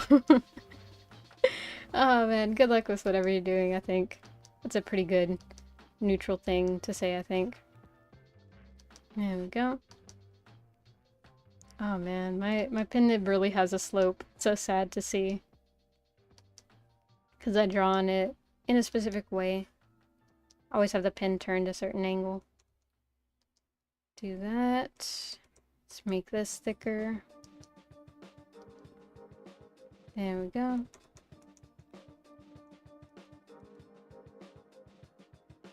Ah, weird question, but how often do y'all end up making y'all's Halloween costumes? Because, like, honestly, I can't remember. Well, now I can, right? Because the last year, me and my family ended up making our costumes. But, like, all the previous years before that, I don't think there was ever a time that we actually made our costumes. We always just, like, bought them. And so it's only, like, recently that, because of me, we've started making costumes. And they're not very impressive ones either. They're just like very generic ones, and that's why I'm like, oh, we could just make that because like last year we went as ghosts, right? And so we bought like cute little accessories to be like, oh look, I'm the ghost of this, I'm the ghost of that, right? But like I don't think we ever made it. It's a good thing to see it's organized. I am a little in IRL, but in games I like to make things in the most organized possible way, understand and find stuff. Exactly. It just makes like going through everything way easier. So then like it's less of a like mental pushback to do things, you know? Because like one of the big like pushbacks that I had with making schedules on time was that like, oh, then I have to like go and search for this and it's like formatted weird, and if I do like if I hit the wrong button, then I have to like undo until that comes back, and that's so annoying. But like now that it's like all fixed and each on its own layer and stuff, then like everything works, you know? And it's not hard to do anymore. And so yeah. It's good to really like know yourself and like what works for you, and then be able to fix those problems. Even if they're not problems for everyone, if they're problems for you and you have the ability to fix them to where it doesn't affect anyone else. Like that schedule, you know, no one else makes my schedule, so like, of course it's not going to affect anyone. And because of that, I can make a solution for me that works perfectly for me. You know? I think I'm going to change this. This doesn't make sense.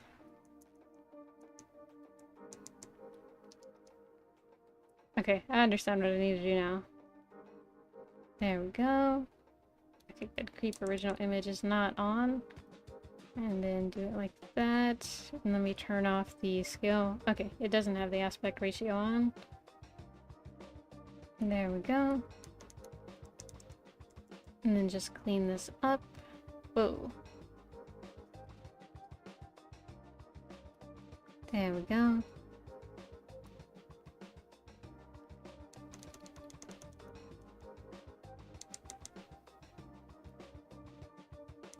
I don't like this line weight. It's so like inconsistent.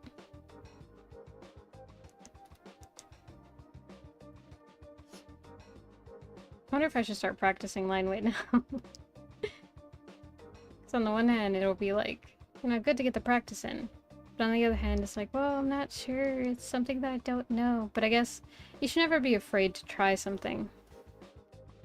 Because then you always leave with more knowledge. At best. Right there. And then erase that. Make this part thinner.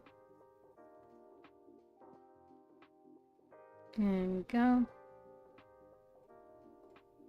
I've been wanting to do watercolor painting again. I really like working with watercolors, but I don't get the chance to do it often. But because of that, I've collected like so many different watercolors. Like, oh, I have a bunch of watercolor sketchbooks and watercolor pens and watercolor paints. And then it's like, I haven't used them.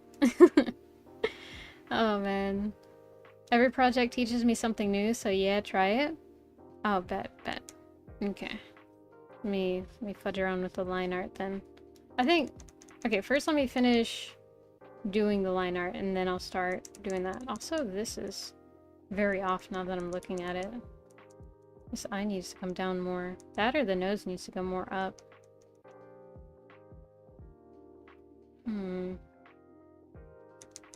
Or is it the mouth? Hold on, I'm covering like different parts of it to see what it is.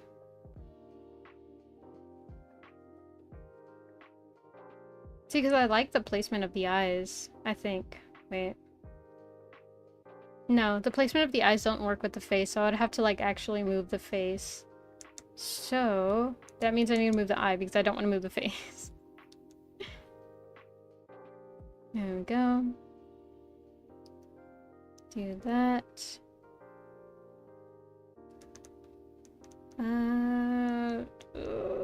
See, because like you can't really tell. You can a little bit. I can, and that's what's important.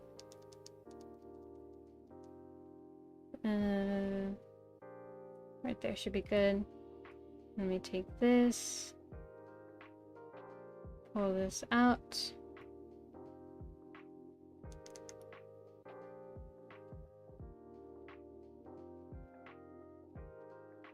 I think that's okay.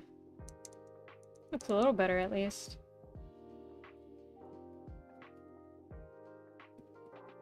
There we go.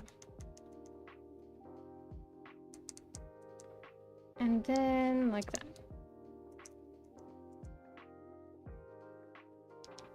Do this thing. Yeah, that works for now. I don't know why these wings reminded me of My Little Pony. I think that's because... Is that how they draw them? No, it's not. I think the My Little Pony wings are like a swirl in the middle and then like that, or something like that. But speaking of My Little Pony, did y'all see, and I'm gonna say new, but now it's been like, I think a year since it came out, but that new one, that Netflix release and stuff, did y'all watch that one? Because like, I ended up watching it because, you know, me and my siblings were curious. We were like, oh, well, we kind of want to see what this is up. No one's talking about this yet because it was right before people were like, oh my god, look guys, a new My Little Pony movie. So we watched it, and like, it's not bad. I don't think it's bad. But see, I'm the type to watch a movie and not really find an actual issue with it. Unless it's like really, really bad CGI. But even then, like, it works to tell the story, and there's been very few, but there have been some where I'm like, okay, the story just, like, it didn't hold up. I don't have Netflix? Ah, gotcha. No worries, no worries. I feel you, I feel you. I've definitely had to sail the open seas before, so I know what you mean, I know what you mean. But yeah, nah. I didn't, but it seemed okay. It was kind of content with the TC show. Yeah. Yeah, it wasn't bad, I think. It had like a very interesting plot point. And like there was a lot of analysis done on the movie because of like the theme that it was surrounded on, and it was crazy because like even before all the analysis videos came out and stuff, I knew what it was referencing, and it was just like, damn, this in a kids movie, huh? All right, okay, I didn't know we were taking this direction. And so it's crazy. But yeah, I suppose it shouldn't be too surprising because like we have movies like El Dorado and stuff. But yeah, there's this one movie that I do remember though, and this is like a bad movie. Like, just not a good movie, and not even in like, oh, well, you know, it had its moment here. It just, they kind of forgot that they were doing this, you know? No, it was a bad movie. It was called like, what was it called? It was like Toilet Paper and Moo or something like that. And so basically what it was, and I very vaguely remember this, right? Because the movie in and of itself felt like a fever dream the entire time. So it was this, it was this satellite, heard this boy singing because he was trying to like be a musician or something. And so he somehow ended up on the radio, right? And so he was singing to the radio, and this satellite heard him, and the satellite is a girl, and the satellite is like, oh my gosh, he sounds so pretty. I really want to see what he's doing, right? And so she goes down to Earth, but I think she gets turned into a toilet paper roll for some reason. I don't know, there's magic and then there's science, like, interweaved together, right? And he gets somehow turned into a cow. But he looks more like, what's it called? The Moomins? I think that's what they're called. Is that what they're called? I think so. They're the ones that like kind of look like hippos, but they're not hippos. And they have that one character who is like I don't know how to describe it, but he's like this, and he has like scraggly hair, and then he has like a big hat like that, and then he like goes fishing all the time. Right? Like he's like that or something. Oh my god, I'm thoroughly enjoying the mental images. It sounded as promising as it sounds how I'm describing it. Cause like, you know, okay, here's the thing. It was in a Walmart bargain bin, right? It was like in the $5 movie section. And I was like, oh man, cause it's an anime movie, right? It's done in this anime style. And so I'm like, oh man, maybe this movie is just misunderstood, you know? Maybe this movie's a treasure and like just everyone's sleeping on it. So I bought it. And I took it home. And after like a week of it sitting there, I was like, all right, let me watch it. Let me see. This is probably gonna be a banger movie, you know? Hopefully like the characters are awesome, and maybe there's like just this one plot hole. But, you know, maybe it leaves me with a satisfying ending. It wasn't good. It wasn't good. It's like, I don't know, everything was so slow paced, and then it didn't feel right, you know? And not in the way of like, oh, it was Uncanny Valley or anything. No. It just like, it wasn't a satisfying story to listen to, and there were like so many moments where it's like, oh my gosh, what do we do? And rather than thinking of like a logical solution or something that would make sense considering the world that they were in, they would come up with like the most outrageous thing, and you could tell that it was like just for plot convenience and stuff. And there were so many moments where it's just like, oh, this character has so much plot armor, it's like it's leaking through the screen, like there's no like storytelling at this point. It's just like, oh well, we need them to do this so that they do this and that and this and that, and like we have to like to show it specifically this way. No structure. Exactly. It was so bad. And like, I felt bad at the end of the movie because I was like, I trusted you, movie. I trusted you. I really had high hopes, and you betrayed me. And I felt like so evil for saying like, no wonder you were in the the $5 bargain bin, because it wasn't a good movie. It was not a good spend of $5. And so after that, it like stayed on the shelf for a while. And eventually I went to this store that sells like books for cheaper, and they also take movies and stuff, and they paid me like $1 for it. So net loss of $4 on that movie. But you know what? I don't regret it, because at least I know, you know, I'd rather like know that movie is trash than than just wonder like, oh man, maybe that movie was amazing. Like, no, that was misplaced faith. Very, very misplaced faith. But at least I know it's misplaced now, you know? Oh man. Yep. Never be afraid to watch new movies, because you might find the next movie that you'll enjoy for years to come. Or you might find the next movie that's gonna be your top story to tell in like worst movies that I've seen ever. You wanted to believe? Exactly. I forget how it ended too. I think they like didn't even end up together at the end. Like she went back into space or something like that. It was like not satisfying in the least bit. You wanna watch an actual good animated movie? Watch Boy and the Beast. That one always makes me sad because of how much like the mentor character ends up caring for the other one. It's just like, oh, that's so cute. You know, I love me good like a good found family story and stuff like that. So there's this one, is it a show or a movie? I think it's a movie, and it's called like Dororo or something like that. I think it starts with like a D and it has like some type of like repetition in it. And it's like this samurai and this kid, and I forget what they end up doing, but like that one's cute too. I love a good story where it's like they end up like kind of becoming family, you know? There's this really cute moment in Boy and the Beast where uh like how to say it without saying spoilers, but essentially like he's kind of like he starts seeing himself as a father figure, and then the moment where like they're kind of having a falling out, you know, the climax of the story, um he's like, I'm gonna go with like my real parents, and he's like, what, but I thought, and then like he doesn't finish it because like I kind of get that, you know, it's embarrassing to think like, oh, you know, but I thought I was like your family, you know. It's like, oh. Like that always gut punches me.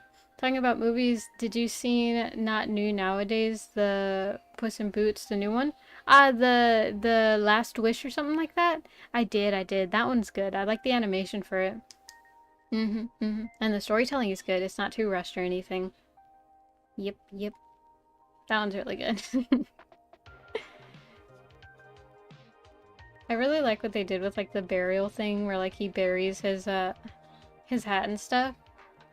Cause like, I don't know, I think that's so, not really metaphorical, right? Cause it's meant to be as like a visual metaphor or whatever.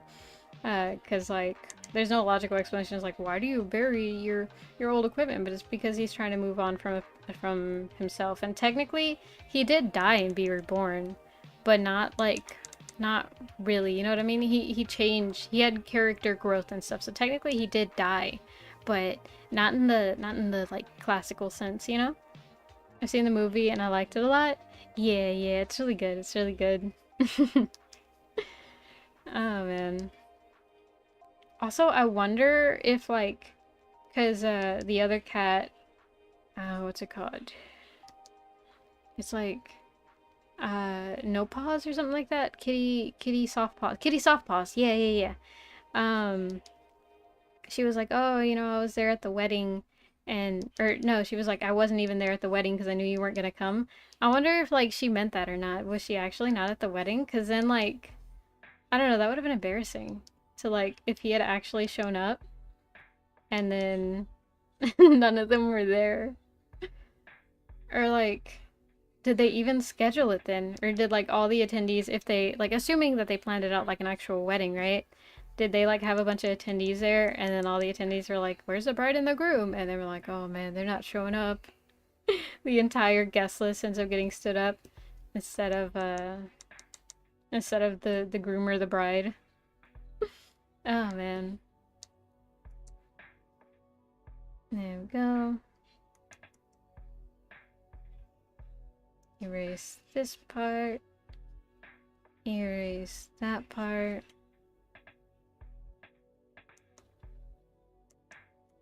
I'm thinking about movies, right? And then I'm thinking about Aladdin, right? Because that movie comes into mind. And then I'm thinking about matches.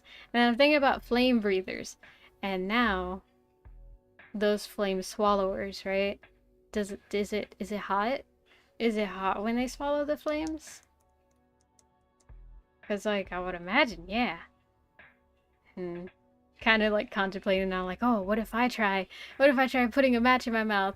And I know the saliva will put it out, right? But is it hot for a little bit? It makes you wonder, you know? Oh, man. I don't know. It's probably Probably not the rabbit hole I should do. Don't put fire in your mouth, you know? I don't think that's what what's that one Greek guy who gave us fire? Is it Prometheus? Is it? I think it's so. Or like Hephaestus or whatever his name was. I think that one was like the god of the forge. Yeah, Prometheus. Yo, bet. Look at me remembering stuff. Oh, I'm so proud of myself. I'm so amazing. Oh, man.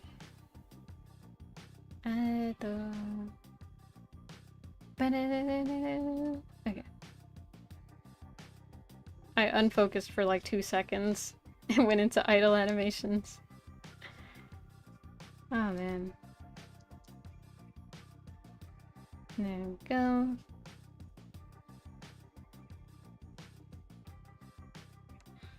Go this way and do that. Technically it's supposed to be like that. But it should be fine, right? It should be fine, right?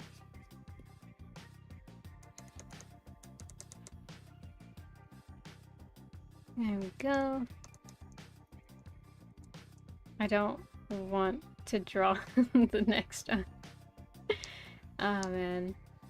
Ah, have you heard of the ship of Theseus? Every time I was saying Prometheus, I was wondering if I was getting his name mixed up with Theseus, but I know Theseus was like a different character, so I was like, no. I might be mixing his Theseus's name with like someone else's, but no, apparently they are separate ones. Are Prometheus and Theseus related? Or is it just like, I don't know, a common naming scheme, the Eceuses? The Eceuses. But yeah, I learned the ship of Theseus through through Markiplier. You ever heard of the ship of Theseus? Oh my god, that's just so funny.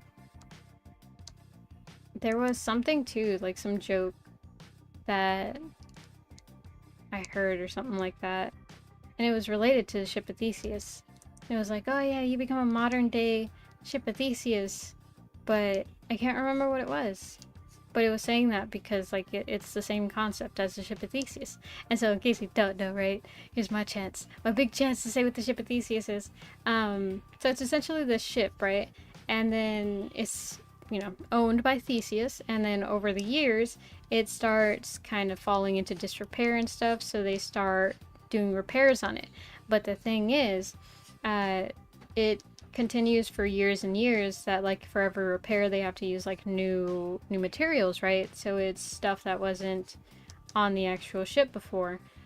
So it's kind of this philosophical question where at what point is it still at what point is it not the ship of Theseus if it ever does become not the ship of Theseus, you know? Because like eventually you get to a point where you've changed out everything that there was on the original ship, so there's no longer any remnants of the original ship. And at that point, is it still considered the ship of Theseus? And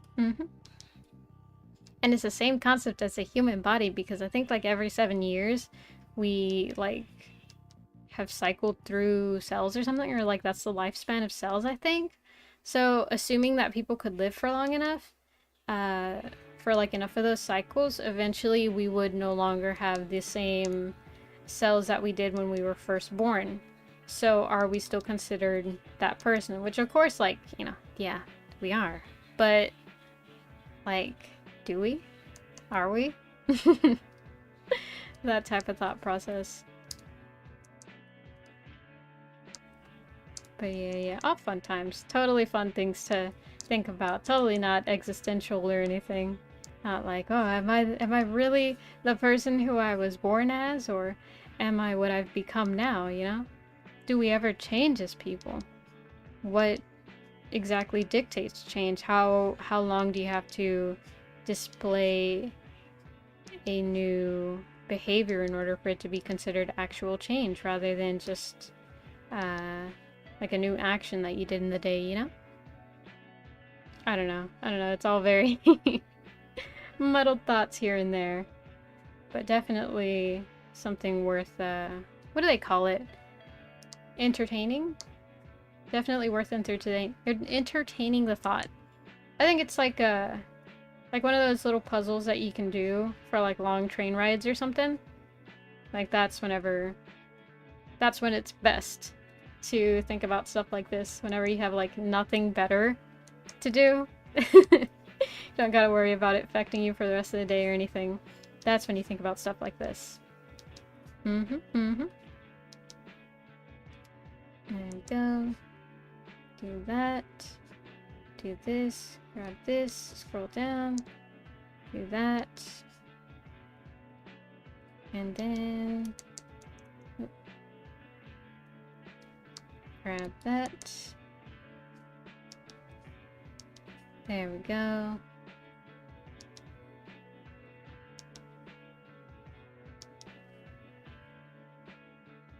Oh damn, it's already 10. Okay, I need to get off, so as soon as I finish this boot. As soon as I finish this boot, I'm getting off for the day. Ah, wrong thing. Yeah, because I still have stuff to finish setting up. No! Probably gonna try again at the VR setup stuff. Because I need to see if just like power cycling it was the way to go. Hopefully it is. Ideally, it'll just like work from now on. But if it doesn't, then I'm in trouble. That would not be good. That would very much not be good. I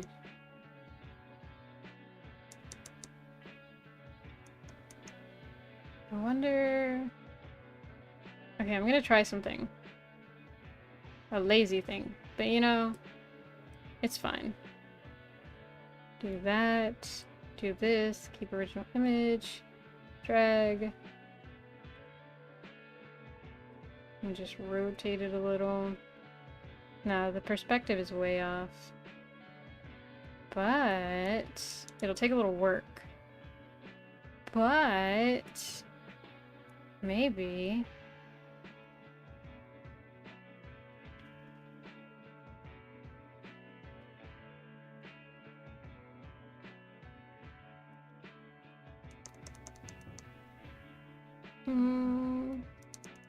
nah, it looks a little funky.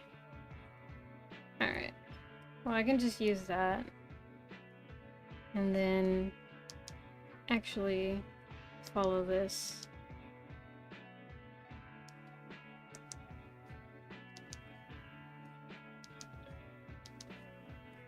There we go. And that should do it. Ah, the star! Damn it! Do that. Then go here.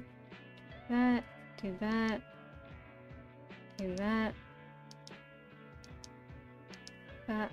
Bat. Bat. Bat. What's pepper made of?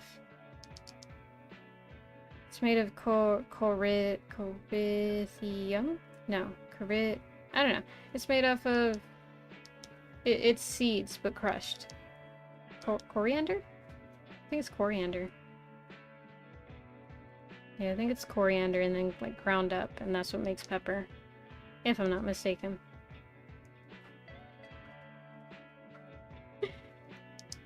Do that. What if I just copy the star? There we go. And then grab this. Do that. Keep original image. Drag and place. There we go. Ah, the tail! Damn it! Okay. So close, so close. So close to finishing. Just a bit more. And we get... Oh. I don't know if y'all heard that, but the cat just meowed. Rather loudly, if I do say so myself. I wonder at what point we stopped, like, talking, like, if I do beg your pardon, good sir. Like, at what point did we stop talking like that? I wonder if it has to do... Okay, because I know that, like, modern day language is based heavily on slang and, like, class differences and stuff. And so... Well, I guess we started changing the way we talked whenever the majority class changed and stuff. Or at least, like, how much effect the majority class had on the modern world and stuff. If I had to take an educated guess, as the teachers in my school used to say, they used to be like, oh my god, it was so annoying. You'd be like, I don't know, because you genuinely didn't know. And they'd be like, take an educated guess. It's like, oh god, I don't know. Fuck. 1942. And it's like, no, I was asking who was the 5th president. It's like, 1942. I don't know. Leave me alone. Oh man. What year was George Washington the first president?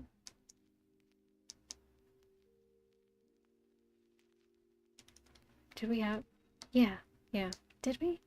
We kind of had elections, I think, whenever George Washington became the president. Or, from my understanding of history, which, you know, is not that good. I didn't get a degree in history, so I can't say for certain. But from what I understand, it was like George Washington was like this really popular person who did a lot during the war. And so whenever the war finished and they'd won, they were like, oh man, we need a president to be, you know, like the center of all the power and stuff. Who are we gonna choose? And everybody's like, oh, what about George Washington? He's pretty cool. And they were like, yeah, George Washington. And then that's how we ended up with the first president, from my understanding, because he was like, okay, fine, I'll do it. And then he was the first president. I think that's how it went, at least. That's how they tell me it.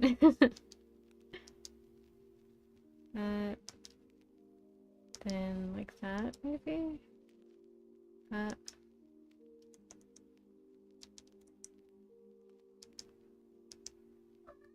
There we go.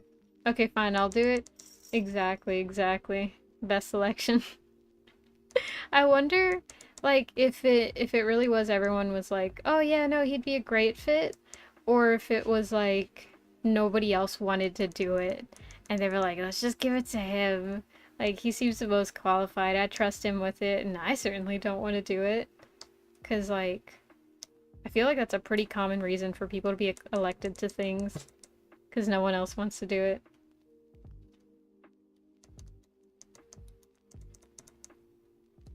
There we go. Erase some of this. Okay, I need to get off, like, right now. Because I'm so hungry. And I'm past the stream time. So... Stop. Okay. Gotta convince myself to stop, because otherwise I stay here for hours on end. Oh wait, but there's... Okay. Alright, real quick. Ba-da-da-da. And ba-da-da-da. Okay? Yeah, it'll be good enough for now. Guys. Because there's like so many things where it's like, oh, well, you might as well fix this since you're already doing that. No, it's fine. It's fine. Well, actually, that one might stay. Yeah, okay. Alright, with that, let me go ahead and move this thing. Where's my mouse? There it is. I found it. I always lose it. Okay, we're back here. And then I need to stop that. Go here. Do this. Okay. And with that, I'm gonna go ahead and wish you all a good rest of Wednesday. Yeah. Let's see. Hello, good evening. Welcome in, Nico Parlo. Unfortunately, we are about to end stream. I'm sorry about that. I'm a little bit over time, so I need to go, and I need to eat, and I need to finish stuff. Time to sleep for me already at 12:12. 0:12, then we count. Oh, yeah, yikes. You need to go to bed. Yeah, take care. Thank you. Y'all take care. Eat your milk, drink your vegetables, don't talk to strangers, or at least try and use your best judgment. And I will see y'all tomorrow, okay? I don't know what I'm doing tomorrow, but there's a schedule up. You're a big chat. You can... You're a big pepper now. You can go and read it. Alright. Bye. Take care, y'all. Bye. And right there, and find the tab because you totally know where you left it. There it is. Okay, bye.